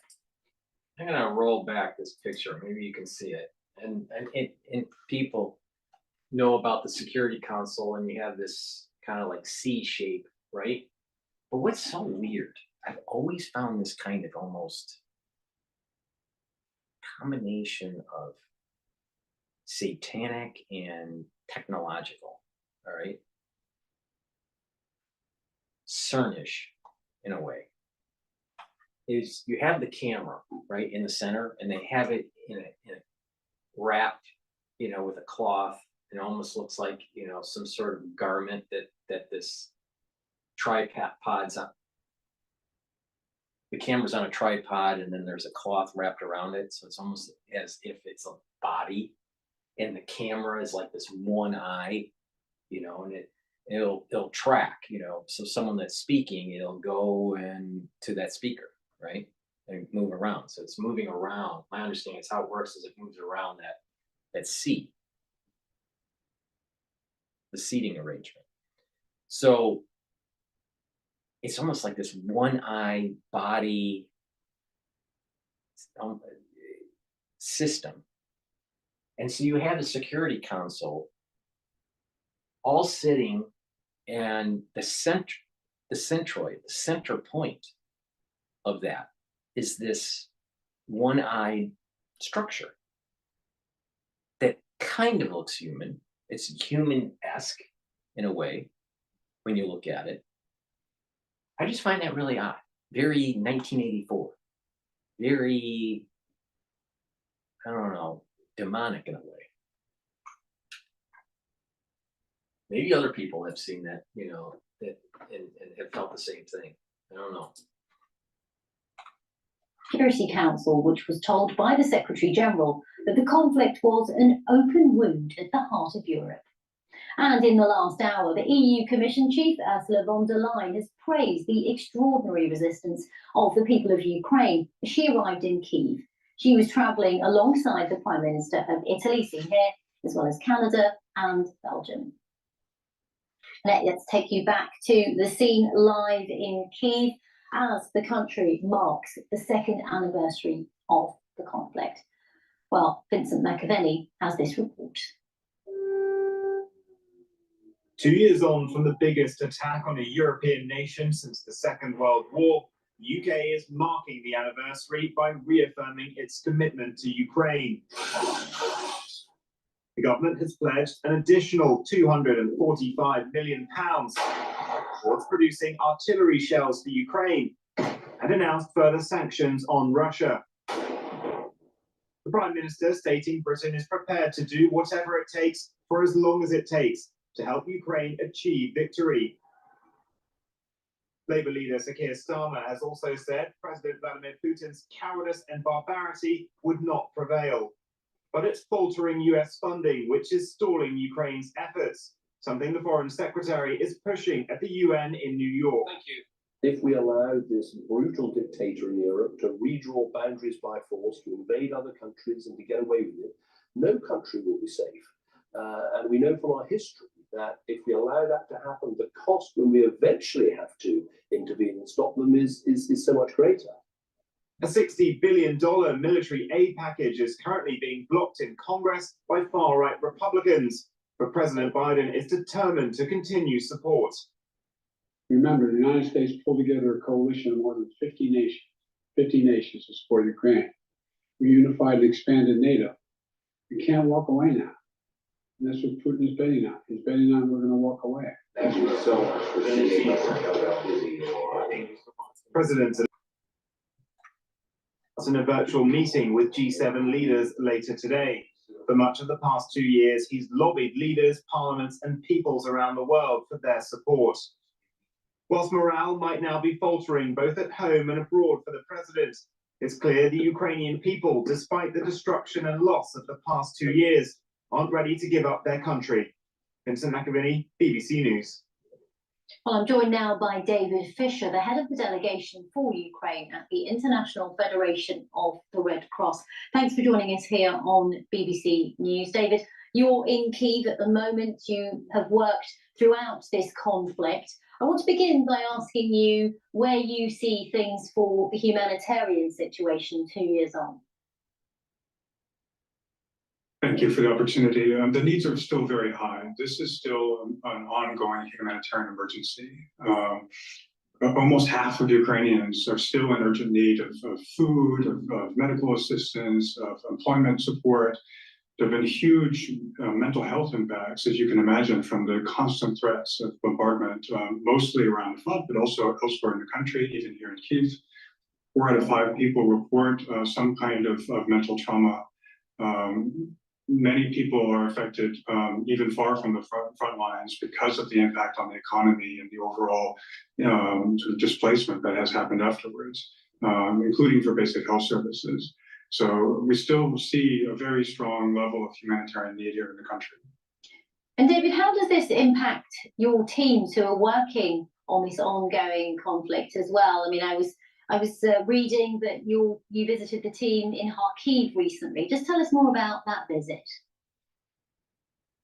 Sure, yeah. So we visited the team in their small office. The windows are still boarded up. They told us, in the early days, how frantic it was. Armored cars rolling just in front, bombs falling, shrapnel coming into the windows. Their entire team sleeping on the floor of their operations center night after night. 2 years on, they're still working very, very hard. They told me they're tired, but they cannot be tired. They're there to help their communities, and we've seen this with volunteers for the Ukraine Red Cross Society around the country. This real determination to help their communities to cope. And what is the new normal for so many people in Ukraine? I mean, we now hear about everyone knowing where their shelter is, having to deal with strikes that still continue, even though in some ways global attention has dimmed on this. That's certainly true. People have found ways to cope. Some of them are good and some of them are not so good. With constant air raid sirens, sometimes people run for shelter, sometimes they don't. Many children are still out of school. This is years on because they had the same experience after COVID. There's only a third of children who are back in school. Many people have now run through their savings. This is true both for displaced people, but also people who have fled the country in other parts of Europe. And so even as in many ways the conflict has become slower in its big changes, the individual emergency for many people is getting higher. Where can they get employment? Where can they get sort of essential support? Okay, David Fisher, head of delegation for Ukraine from the IFRC. Thank you. All right, let's take a look at the next video. And Times Radio. Sometimes I like the radio show here. Hi everyone, Mark Barden here at Sandy Hook Promise. Yeah, I'm so sick and tired of Sandy Hook. On December 14th, 2012, Yeah. my 7-year-old son Daniel was shot to death. A very aggressive rush. We are in a very serious position. So supporting Ukraine is not just a nice thing to do with our spare cash. It's actually fundamental to the security of this country. And our politicians need to speak louder about it. The media needs to speak louder about it. We need to get this real and actually focus on it. This is a late 1930s moment. And if we don't react to it, we're doomed not to learn the lessons of history. What do you think when you hear Lord Cameron? How fertile is the ground upon which his words fall? 2 years ago, they might have been very fertile, but as he said himself, there's a sense of fatigue, a sense that maybe a compromise might be attractive. And let's remember, he was there at the UN General Assembly, and Russia has friends there. Yes, you asked the question. Let's go to commercial because this is PNN and I have to do some product placement. Please go to my store, the-studio-reykjavik.com, and get the lozenges that I have. These are structural nano silver lozenges. This one's in Manuka honey. And you get a 21 count in this bag to soothe your throat and to neutralize pathogens. All right. Now, we are near the tail end of the cold season, but we're going to be going into spring in the United States, and there's going to be allergens and there's going to be irritation. And the best way to try to neutralize that is to get these lozenges and to use the structural nano silver liquid. Take a teaspoon of it a day. If you're not feeling well, take a tablespoon or two. But to use these lozenges and drops. So I also have it in blueberry. the structural nanosilver drops. They're in 100 count because they're slightly smaller. And I also have honey and lemon drops in 100 count. Structural nanosilver help to soothe your throat and to neutralize the pathogens. And then I also have a new product on the store, elderberry zinc lozenges, silver lozenges, right? So please go to the store. This is also in a 21 count. Get a couple bags. Make sure you have enough for your house, your household, as we move into the spring season and you're going to have pollen floating around and may irritate your throat. So please go to the store, the-studio-reykjavik.com, and get the lozenges and the drops that I offer. In addition, I also have structural nanosilver gel.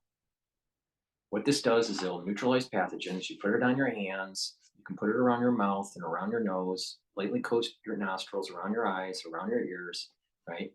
It will stay active for 5 hours to neutralize pathogens.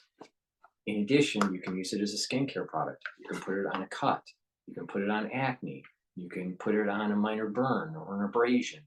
And there will be what you'll notice is that the cut or the abrasion will heal about 1/3 of the time quicker. Okay, so it's a skincare also, not just neutralizing pathogens.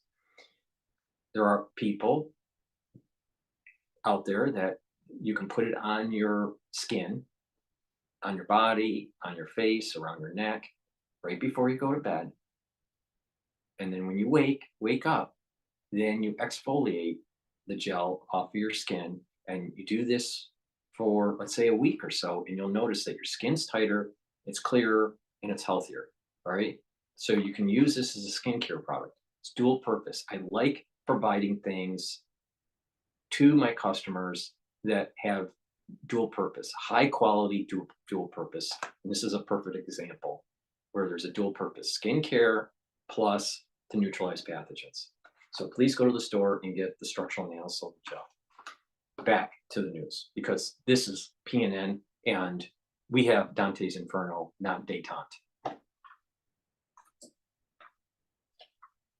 Fertile is the ground on which his words might fall.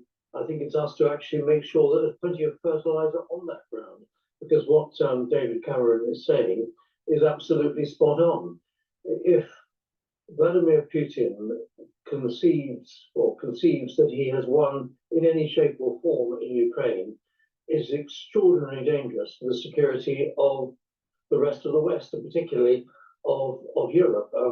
David Cameron particularly referenced Moldova and the Baltic states, and of course he's absolutely right. Moldova, a little independent state, already has Russian soldiers stationed in it. They have no security forces of their own, but the Baltic states are NATO members, and should there be an attack on any of those, that would be an attack on all the rest of us under Article 5 of the North Atlantic Treaty. So David Cameron's words are very wise. They're the words that many of us have been saying for quite some time, that we absolutely need to go on supporting Ukraine to make sure that in no shape or form does Russia win in Ukraine, and that Ukraine is fighting a battle for the security of Europe, and we should absolutely stand foursquare behind them. You may not have seen the front page of tomorrow's Independence, a picture of some soldiers and a very heavy gun firing artillery shells, and the headline, "If Ukraine loses, the West is next." And then they give us a number of figures. At least 10,582 Ukrainian civilians dead, 19,875 injured, an estimated 70,000 Ukrainian soldiers killed in 2 years of fighting. And one wonders just how many Russian soldiers have been killed in President Putin's meat grinder strategy. It's been a very expensive adventure for him. And given the cost, do you really think that if he did manage to keep some part of Ukraine, he'd be tempted to go into a NATO country, given the apocalyptic cost that would visit upon his country and his people? Well, you ask a very good question. I haven't seen tomorrow's Independent. I'm not sure whether you've seen tomorrow's Express, but there is an article in tomorrow's Express in which I and my co-author of the book we published in the autumn makes it very clear that the cost of fighting a war is disastrous, but there is a price on deterrence. And the big question is whether NATO members, and particularly NATO members in Europe, are willing to pay the price for deterrence. Now, NATO has a 2% line of GDP to be spent on defence by its members. Now, that's not a target, that's a minimum amount to be spent.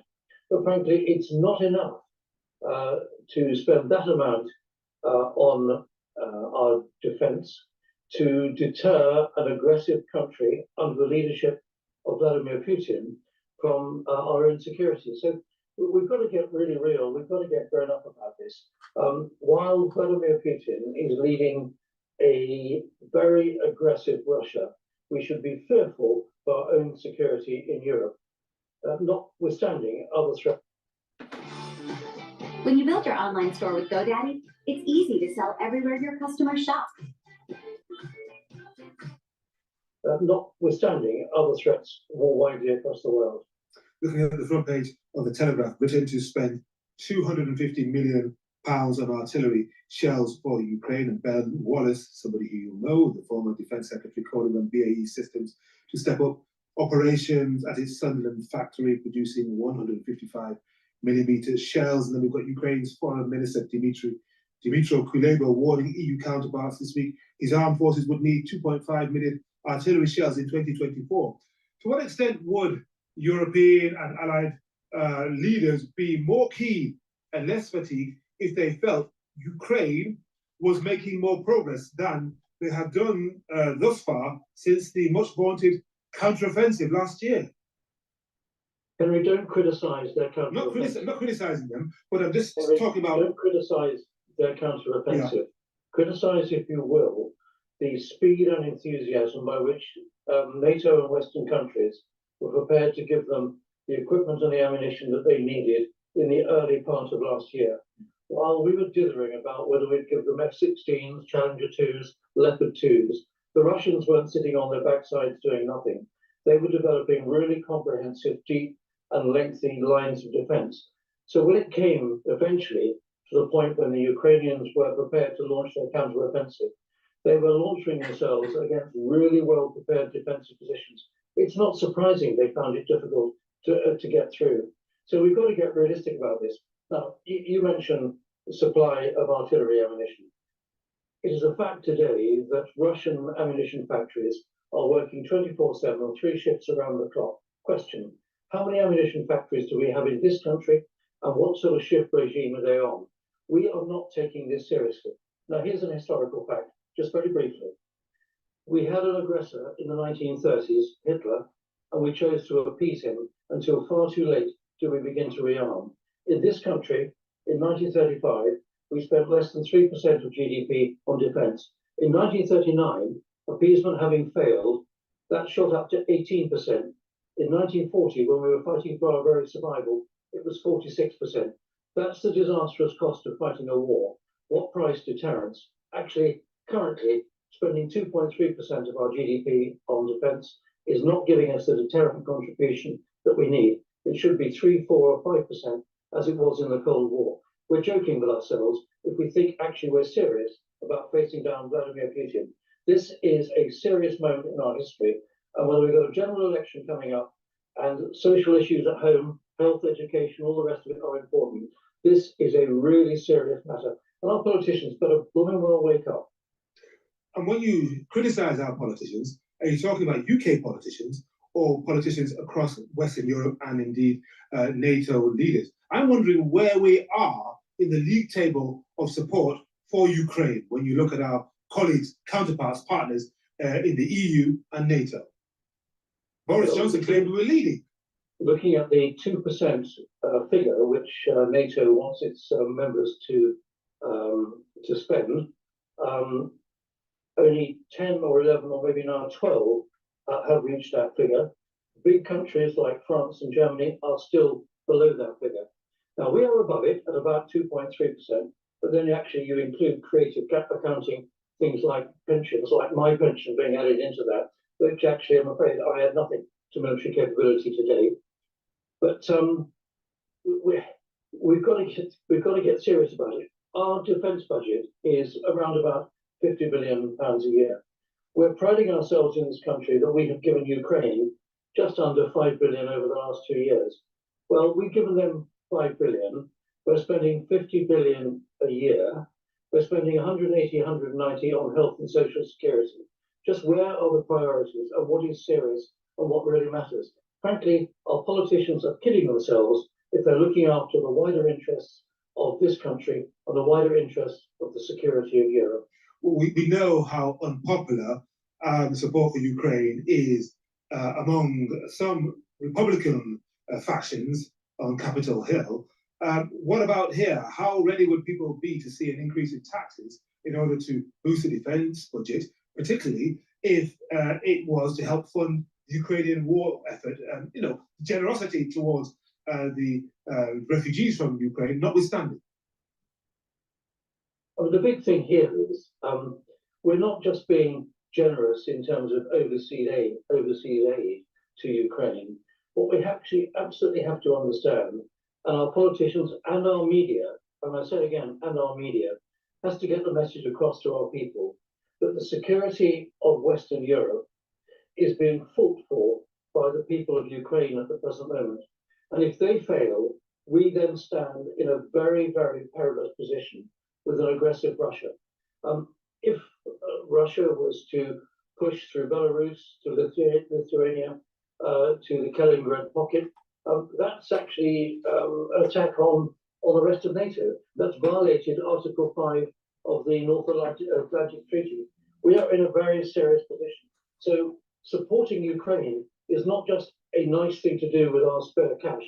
It's actually fundamental to the security of this country. And our politicians need to speak louder about it. The media needs to speak louder about it. We need to get this real and actually.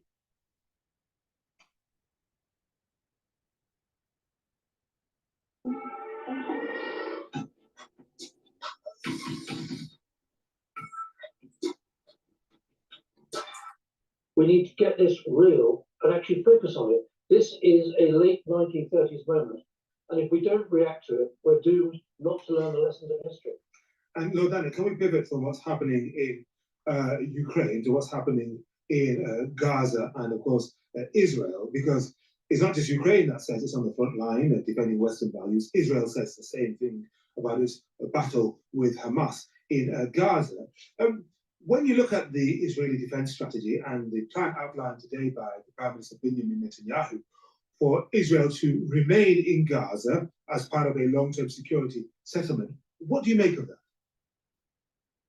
Well, the situation in Gaza between Hamas and Israel is clearly very concerning. There is no getting away from the fact that the events of the 7th of October were an outrage as far as Israel is concerned. Hamas is sworn to destroy Israel.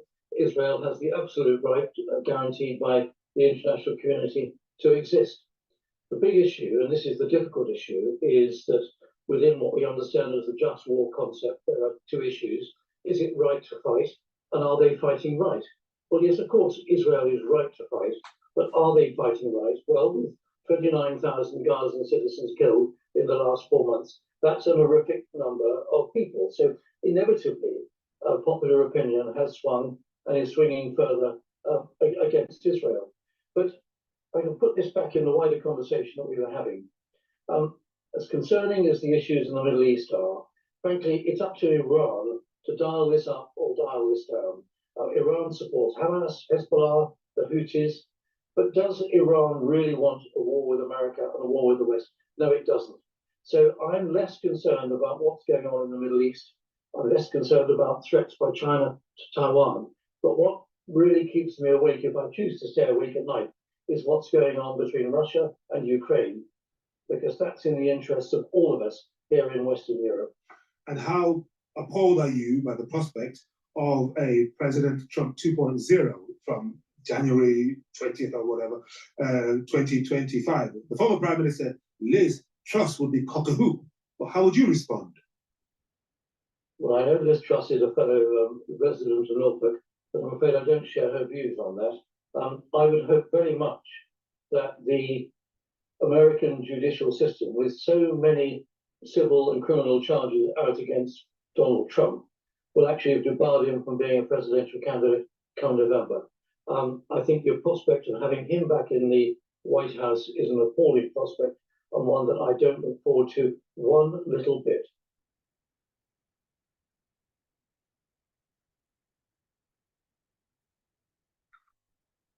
All right, so we got that one. Let's do one more here.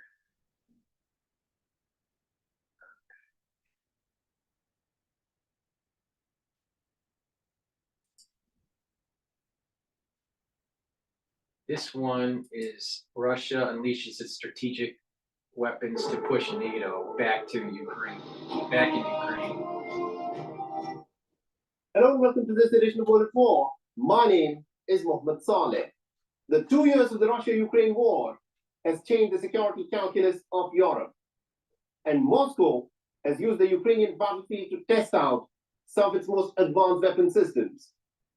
First announced by Vladimir Putin in March 2018, Russia's strategic weapons, some of which that are being used on the battlefield, have been in a direct head-to-head contest with the best weapons that NATO has managed to field against the Russian war machine.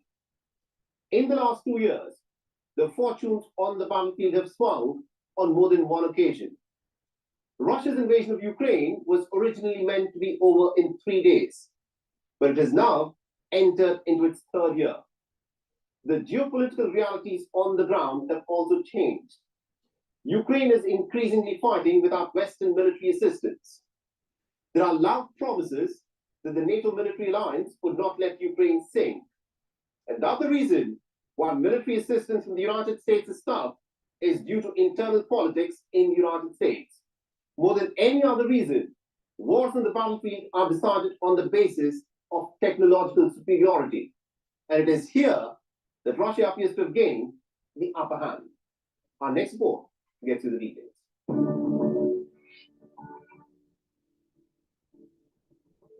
This is the reality of war.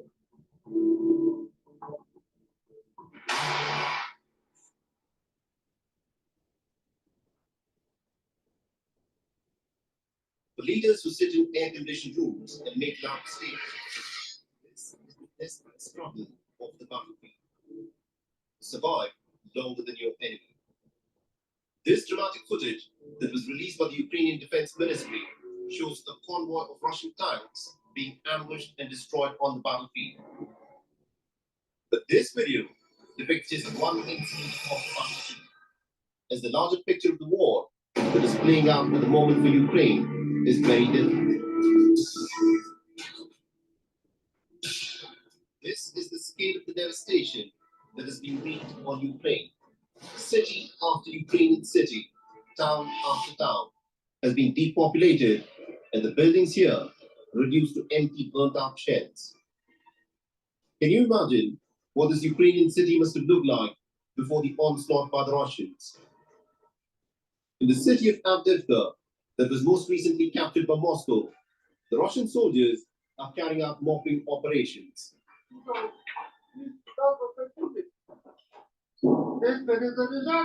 The NATO weapons left behind by the fleeing Ukrainian soldiers are being gathered up. The mood in Kiev has soured. The heroic resistance against the Russian onslaught is now giving way to a bitter sense of betrayal. The Ukrainian forces are outgunned and outnumbered. Vyacheslav, a Ukrainian artillery commander stationed at Chasiv Yar in the Donetsk region, will give you a sense of what is happening on the battlefield. We lack ammunition. There is very little of it. Too few is given to us. We often look at the video feeds of our drone pilots. They show us pictures from the front line. A lot of Russians try to attack our positions. If we had more ammunition, we could have stopped them. Since we lack ammunition, we have nothing to work with. We see the target, we can hit it, but we have nothing to do with it. For the Ukrainians, everything hinges on American military assistance, and it is precisely this which doesn't appear to be forthcoming. The European Union should help Ukraine if they think it is such a dire crisis. Why does the American public have to constantly fund this crap?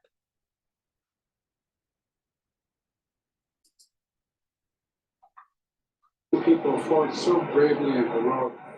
They put so much on the line. The idea that now, if you run out of ammunition, you walk away. What about the American policy right after the Berlin Wall falling, becoming more belligerent in poking the bear, even before Putin came into office? This catastrophe in Ukraine was the cause of the national security state and its failed strategic policy. I find it absurd. I find it unethical. I find it just country living we are as a country. So I'm going to fight to get them the ammunition they need and the capacity they need. So is it just American politics that has stopped more US aid for Ukraine? According to military experts, that may not be the complete truth. The last 2 years of the offensives and the counteroffensives that have played out on the battlefield point to a glaring reality that the Western leaders are not willing to publicly admit. In a contest of conventional weapons, Russia appears to have gained an upper hand that at this moment has made the Ukrainian pushback to recover its lost territories is almost impossible. Russia has been using AI-powered missiles to autonomously detect, track, and destroy Ukrainian targets. And all this without any human involvement and direction. Russia has also extensively used the Kinzhal hypersonic missiles to strike targets even when they've been guarded by some of the most advanced Western anti-air defense systems, such as the Patriot missiles. Now, it's really important to pay attention to what I have to say, okay? There's a historical context.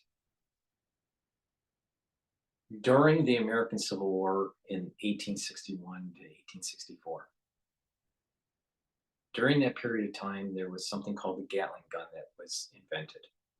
It was barely used in the battlefield, but it was kind of like the early days of the machine gun, okay? So it would shoot rapidly, right? By just twisting a barrel that had a bunch of rifle barrels connected to it. I think there were 12. Could have been, maybe some of them were 6, but and you would turn it and it would shoot bullets out of these barrels. And it would deplete rapidly and then you would reload, right? It wasn't used on the battlefield that much, but it was a technology that was just starting.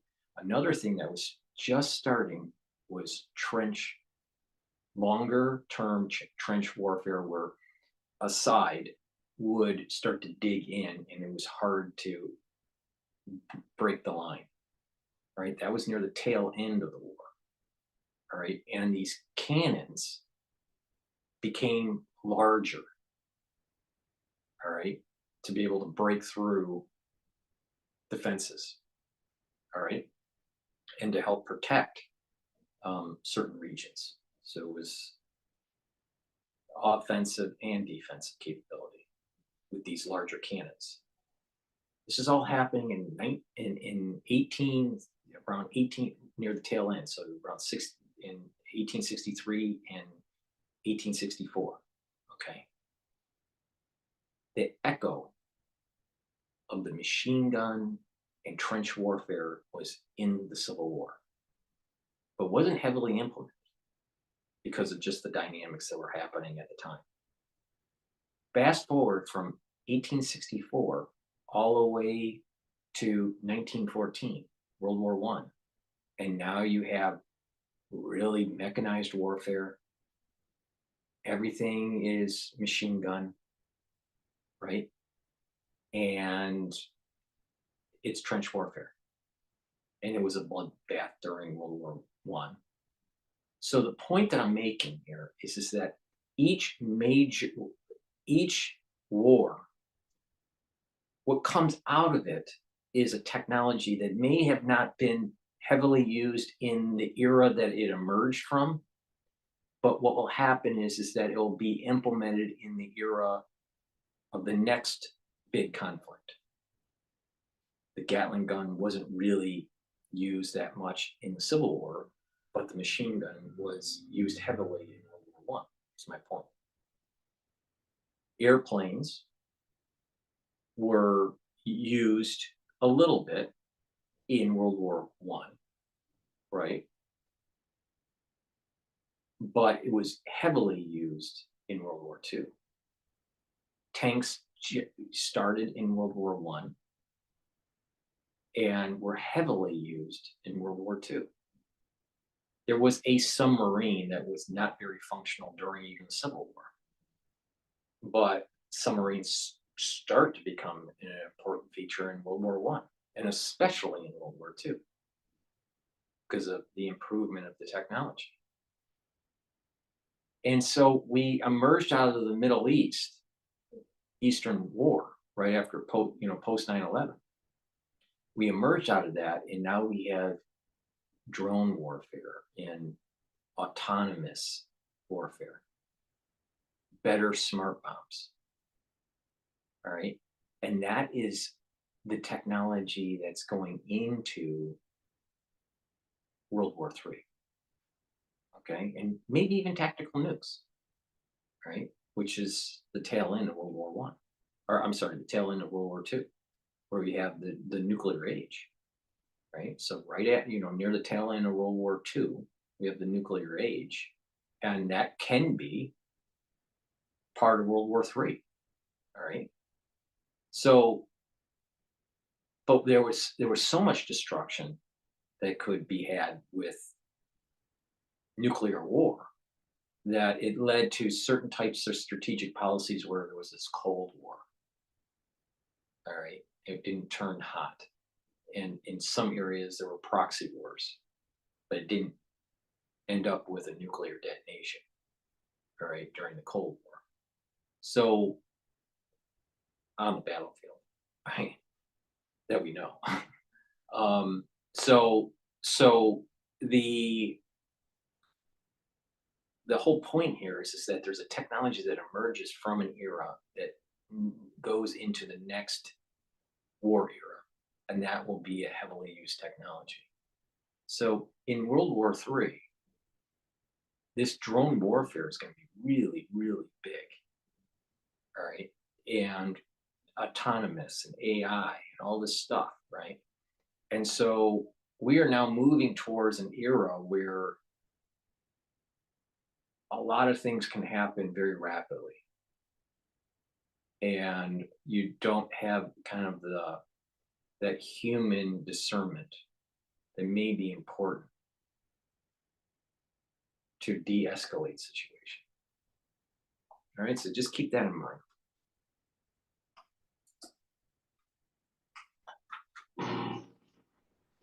In September 2023, Russia deployed its most advanced nuclear missile, the Satan II for combat, with Putin saying that this missile would make all Russian adversaries think twice before staging any attack on Russia.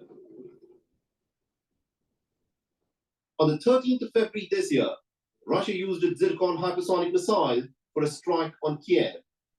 On the 7th of October in 2023, Russia tested another of its strategic weapons called the WWIII, a weapon that the West calls Skyfall.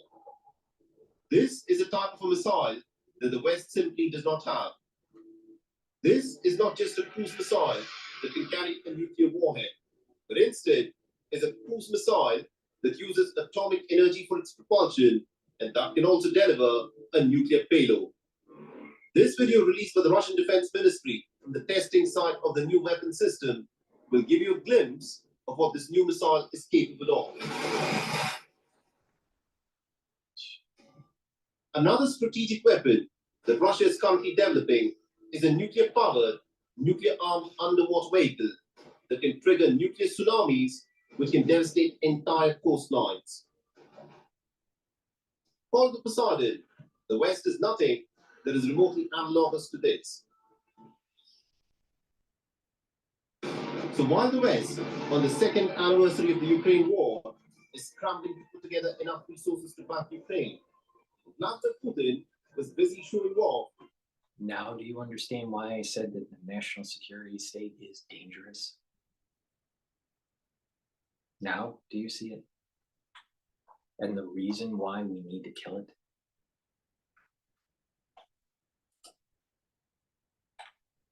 Russia's new Tu-160M nuclear-capable strategic bomber. The giant swing plane that has been proclaimed the blackjacks by NATO is a modernized version of the Cold War-era nuclear bomber of the Soviet Union.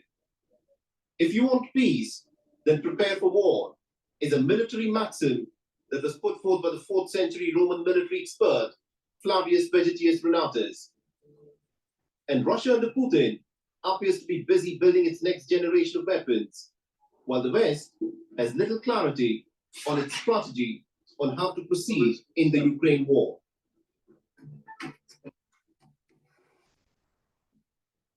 Yemen's food. Let me go to commercial. This is PNN. And where else are you going to get the latest and greatest pontification about how the world is going up in flames? It's going to get really hot out there when we go to the World on Fire 3.0. So you're going to need deodorant. So please go to my store and get the all-natural deodorant from Rainbow Herbals. We have it in citrus and peppermint, lavender tea tree. So we have 2 different versions. It's made from essential oils from the Himalayas. You use it as a deodorant, but like I said, I like providing products to my audience that has dual purpose. This will help to detoxify your body because of the natural ingredients. So please go to the store and get the deodorant bars. Get a couple deodorant bars. I have it in citrus, and the other version is peppermint lavender tea tree. It's for males and females, and it will help to detoxify your body. Use it every day. It has no aluminum in it, all right, and it's sodium free. Baking soda, let me rephrase that. Sodium free and baking soda free.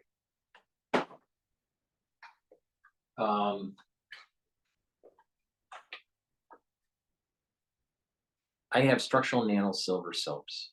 Help to neutralize pathogens. They're very high quality soaps. I have this in charcoal tea tree, also in lavender and peppermint. What's this one? Oatmeal spice. So please go to the store and get a couple bars of the soap. It's a very high quality product, and you'll be impressed. It's important to boost up your immune system, all right? We're going to start seeing a lot of bad news out there in terms of the economy, in terms of jobs, in terms of conflict, right? Domestically and internationally. And you need to boost up your immune system, all right? Especially through the aftershock of the crisis that we went through in 2020.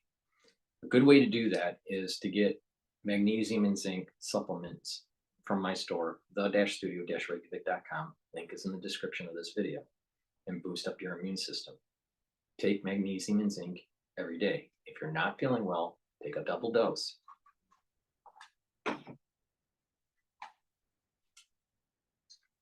Let's go back to how the world is going up in flames.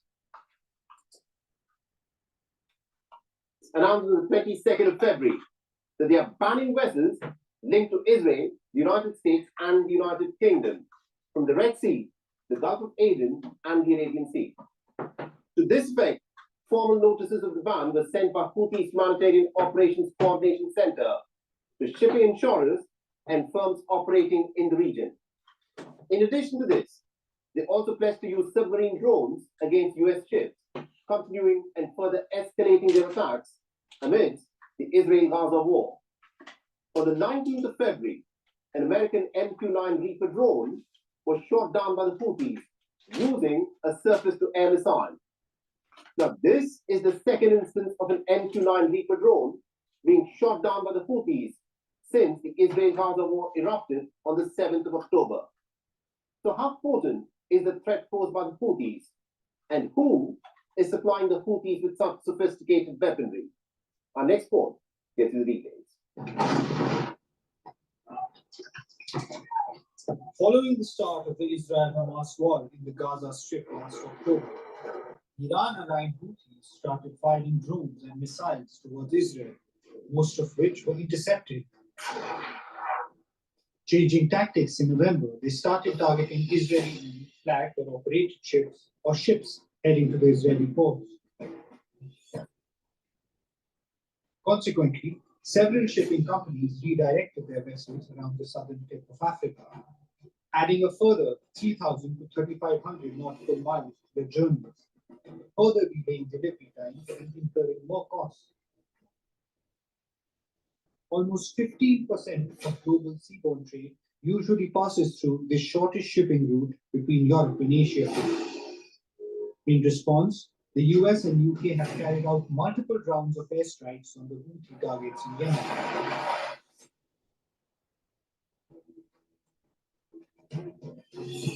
The United States, on the 17th of January, redesignated the Houthis a terrorist group.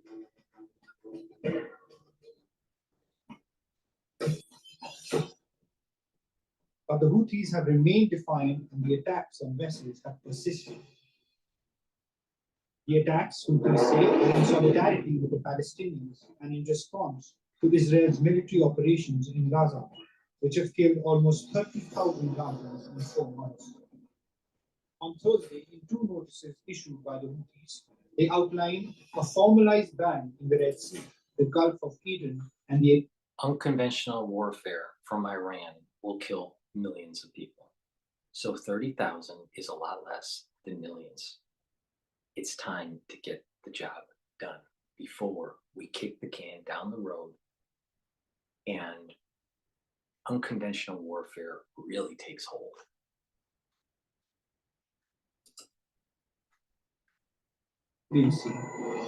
The ban affects vessels wholly or partially owned by Israeli, American, and British individuals or entities, as well as those sailing under their flags. Announcing an escalation in these attacks, Houthi leader Abdul Malik al-Houthi also said the group had introduced submarine weapons in their attacks. We will continue with our operations and move towards an escalation. The operations aimed at supporting Gaza and standing in solidarity with the oppressed Palestinian people, as well as targeting Israeli targets in the occupied territories, have reached a total of 138 rockets.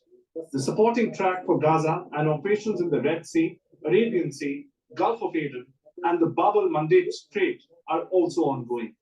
In these operations, we are also heading towards an escalation in both intensity and type. This involves activating missiles, drones, and military boats, and the introduction of submarines, which is concerning for the enemy. The targeted ships in the Red Sea and the Arabian Sea have reached 48 vessels. 48 ships have been targeted, which is a very significant number. The same day, the US military's Central Command, or CENTCOM, said it conducted 4 self-defense raids against the Houthis, destroying 7 anti-ship cruise missiles, a mobile ballistic missile launcher, and an unmanned underwater drone. Israel's military also intercepted a target in the area of Red Sea after sirens blared, warning of incoming rockets and missiles in the southern tourist town of Eilat. Americans have accused Iran's Islamic Revolutionary Guard Corps of providing the Houthis with a growing arsenal of sophisticated weapons and training. US President Joe Biden has acknowledged that the American and British bombardment has so far failed in its objective of stopping attacks by the Houthis. With the announcement of the ban, the Houthis have underscored their defiance. The question now is, can America, when push comes to shove, defeat the Houthis, and will this fallout of the Israel-Hamas war end up destabilizing the Middle East?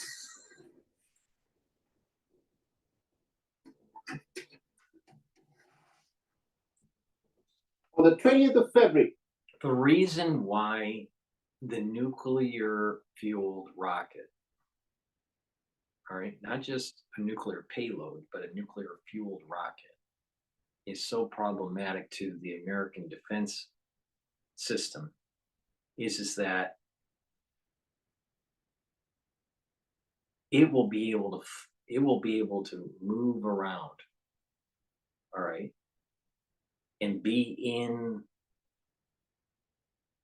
well called dark zones where radar or defense systems are not deployed and kind of sneak around. All right. The old type of technology, or the we'll just say the more conventional type of technology is that it's you have a continental ballistic missile that launches from the US that goes to, let's say, Russia or to China. And so there's the 6-minute, 8-minute window. All right. Another conventional mean is to have a sub floating around somewhere, right, underwater, and then either shoot from underwater or shoot from the surface, and then attack and be close to the shore to reduce that 6 to 8 minute window. Another method is to have bombers in the air, at regular intervals to be able to deploy, and they are kind of hugging the coastline in the international waters. All right, that's primarily our missile defense strategy and our offensive missile strategy. All right, when I mean missile defense strategy, I mean if Russia decided to shoot first, what we would do. All right. If you use the term missile defense strategy to shoot down missiles, that's a whole different discussion. Okay, so we have an offensive strategy with nuclear weapons, and what would be our defensive response is the better way to put it. That's not fueled, but those missiles are not fueled by nuclear propulsion. Now, the reason why nuclear propulsion was a game changer in the subsystems, right? The marine, submarine systems, was that it could be underwater for a long time and go anywhere and didn't have to resurface for long periods of time. So the silent service, right? So there were talks back in the 50s to have planes that would just float around in the sky, right? Not float, but fly, where they didn't need to be refueled. And they would just run on nuclear power. At that time, there were technological difficulties in terms of the durability of these planes, but also the concern that what happens if something goes wrong and a nuclear detonation takes place accidentally, some crash or it blows up in the sky. So they decided not to do that. But defense contractors and the Pentagon were thinking about doing things like this in the 1950s with planes. Okay. Now, with a nuclear propulsion system, which you do in outer space, but to go to moons and planets and to launch satellites and stuff way out there in the distance. So we do have the technology to do this. But this capability for Russia will allow for a missile to just have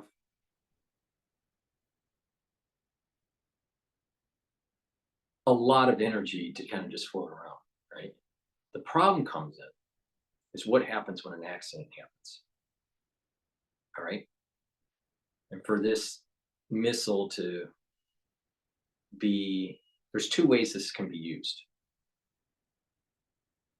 launch and evade radar or other means of detecting a missile launch, and then hit unexpectedly on the United States, or there's a signal that comes in, but it's seconds and there's no response time. You know, if the response time isn't set, 7 or 3, let's say if a rocket is going to hit, not a rocket, but a continental ballistic missile, conventional, is launched, is detected, you have about 7 minutes for it to impact. So you have about a 5-minute window of what you're going to do as a countermeasure. All right. What happens when the warning is only 2 seconds? What do? That's what Russia just put on the table here. And they can launch it, and it will evade the defense systems that we have, right? And then because of the supersonic, it could hit the United States in a very short amount of time, and it doesn't have to be a direct, typical trajectory for a intercontinental ballistic missile, right? And you don't need your subs right at the coastline to your enemy to launch these nuclear weapons. So let's say it takes an hour or 2 or 3 hours or 4 hours, and it's floating around, right? It's going in some sort of pattern, right? Determined by the AI, and then eventually gets to its target and hits it. And it's getting telemetry of weather patterns to try to prevent it from being deterred because of some sort of weather pattern. And the United States doesn't know it was launched 4 or 5 hours ago. And then all of a sudden, 2 seconds later, you know that it's there, and then it hits, and then a city's gone. That's the capability that they now have, or at least what they're saying they have. All right, so this is the reason why it changes the whole dynamic here. We wouldn't be at this crossroad if it wasn't for the national security state poking the bear and not integrating Russia when we could have for 3 decades. All right, so let's keep that in mind. Let's keep that in mind that we're at a dangerous crossroad here. Now, the drawback with this technology, right, is that as it's floating around, it could float around not just for fly around. This technology from Russia doesn't just float around for 4 or 5 hours. It could maybe float around for several days. What happens if an accident happens?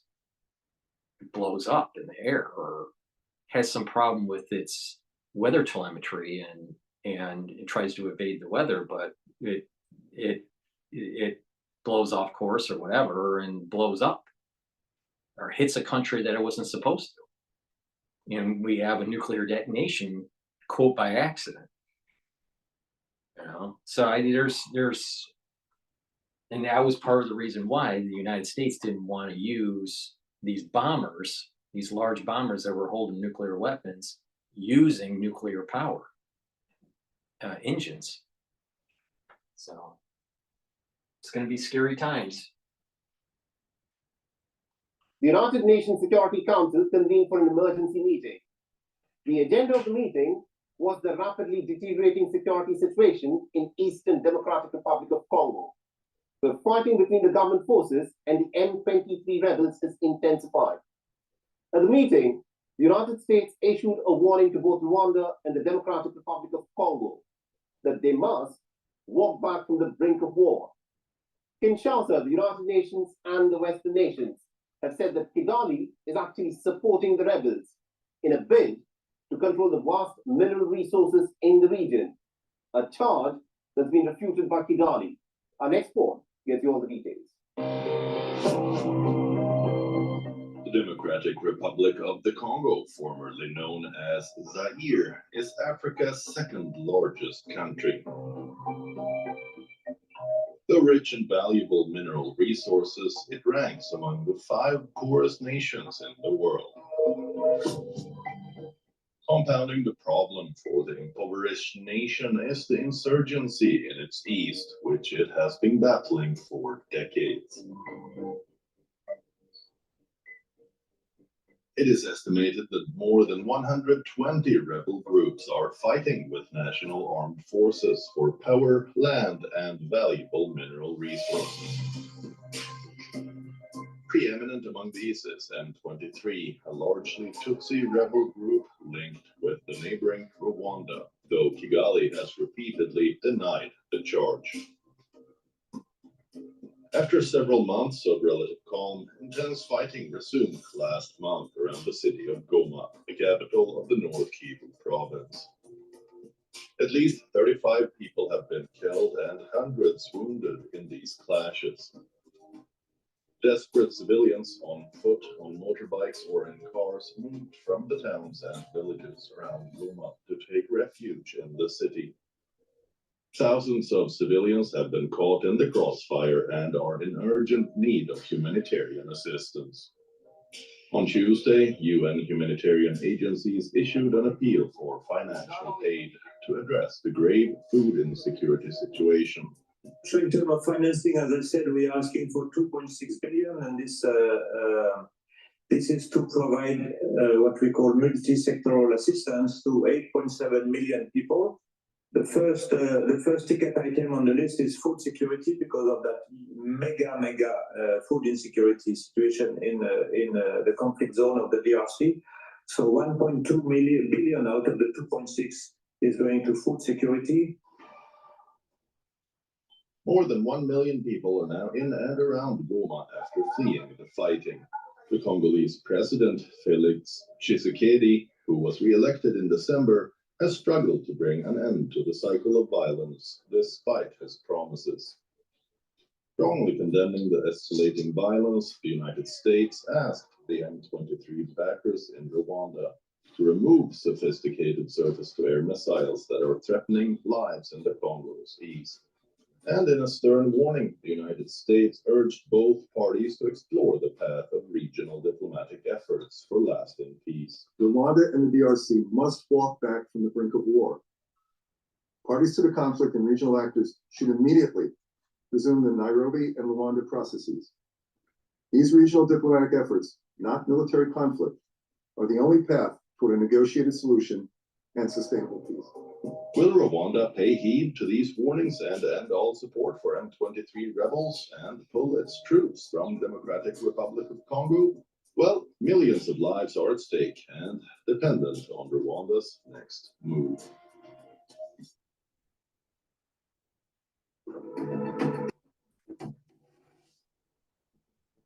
At least 26 combatants and an unconfirmed number of bystanders were killed in a tribal clash in Papua New Guinea's Highlands on 18th of February. Some police and cabinet officials put the death toll anywhere from 49 to 64, taking into account the fact that bodies are still being recovered. The military has in fact deployed as many as about 100 troops to the area, but they remain woefully outnumbered, outgunned, and ineffective. The incident in early hours of Sunday put an escalating internal security problem under the lens in the South Pacific island nation. Recently, the strategically vital island nation has garnered close military attention from the rival powers, the United States and China. Our next report gets more details. Papua New Guinea is a diverse, developing, mostly rural nation of subsistence farmers. An Australian colony prior to gaining independence in 1975, the country is rich in resources including gold, nickel, and natural gas.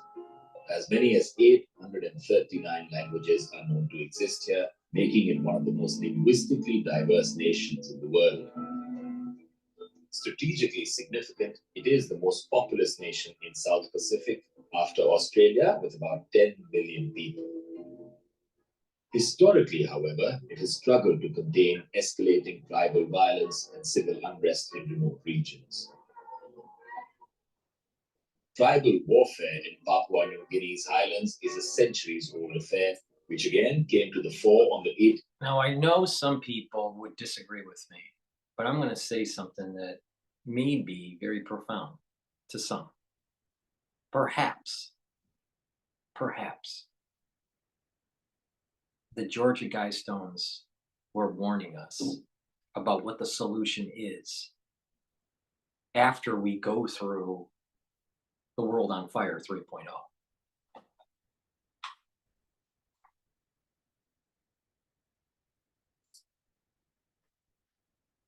February, with dozens of bloody bodies found along a remote stretch of road in the Inga province.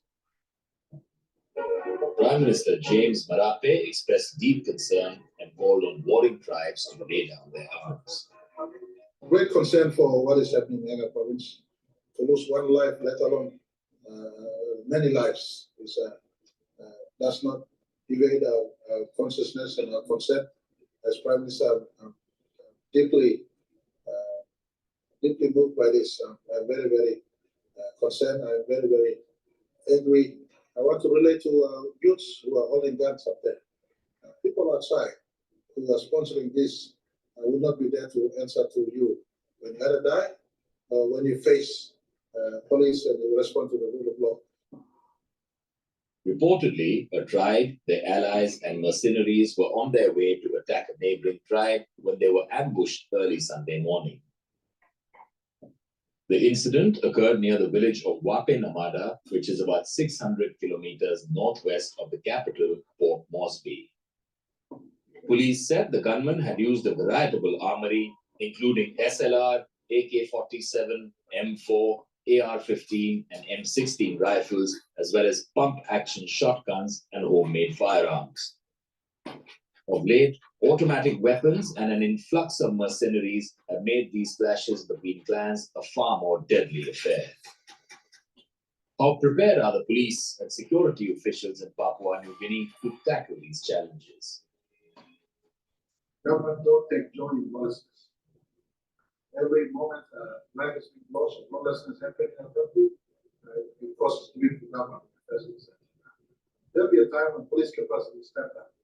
At the moment, we have 500 personnel trained as we speak. We've already signaled to Pomona training, not to be seasonal training, but training will go on every time.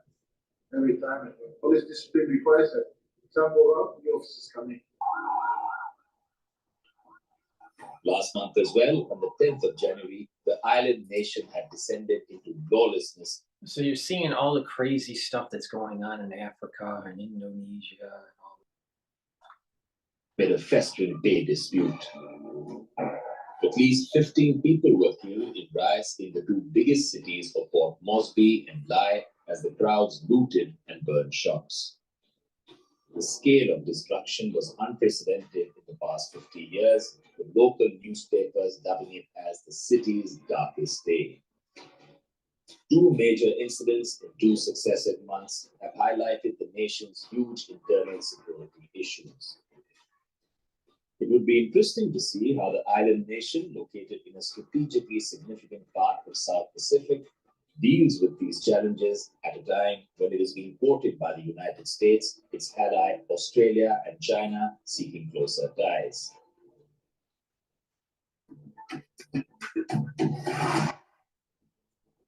And with that, it's a wrap on this edition of World at War. And if you want to reach out to me with any comments, feedback, or suggestions.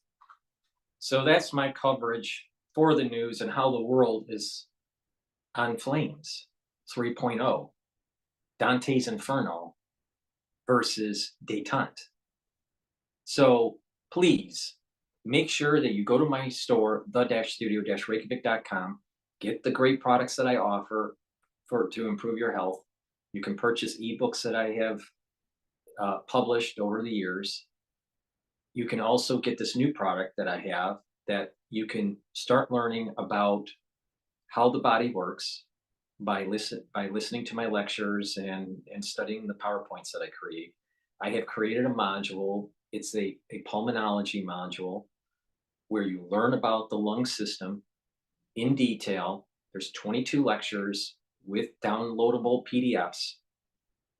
there's a video lecture and a PDF for each section. There's 22 sections. Each day I upload a new lecture. So this module only costs you $50. When you make the purchase on my store, the-studio-reykjavik.com, under classes at the for the store, you pay $50 and you'll get an email for your unique password to be able to log in and see the videos and download the PDFs. It's a great way to learn about how the body works, and it's a great way to support my work.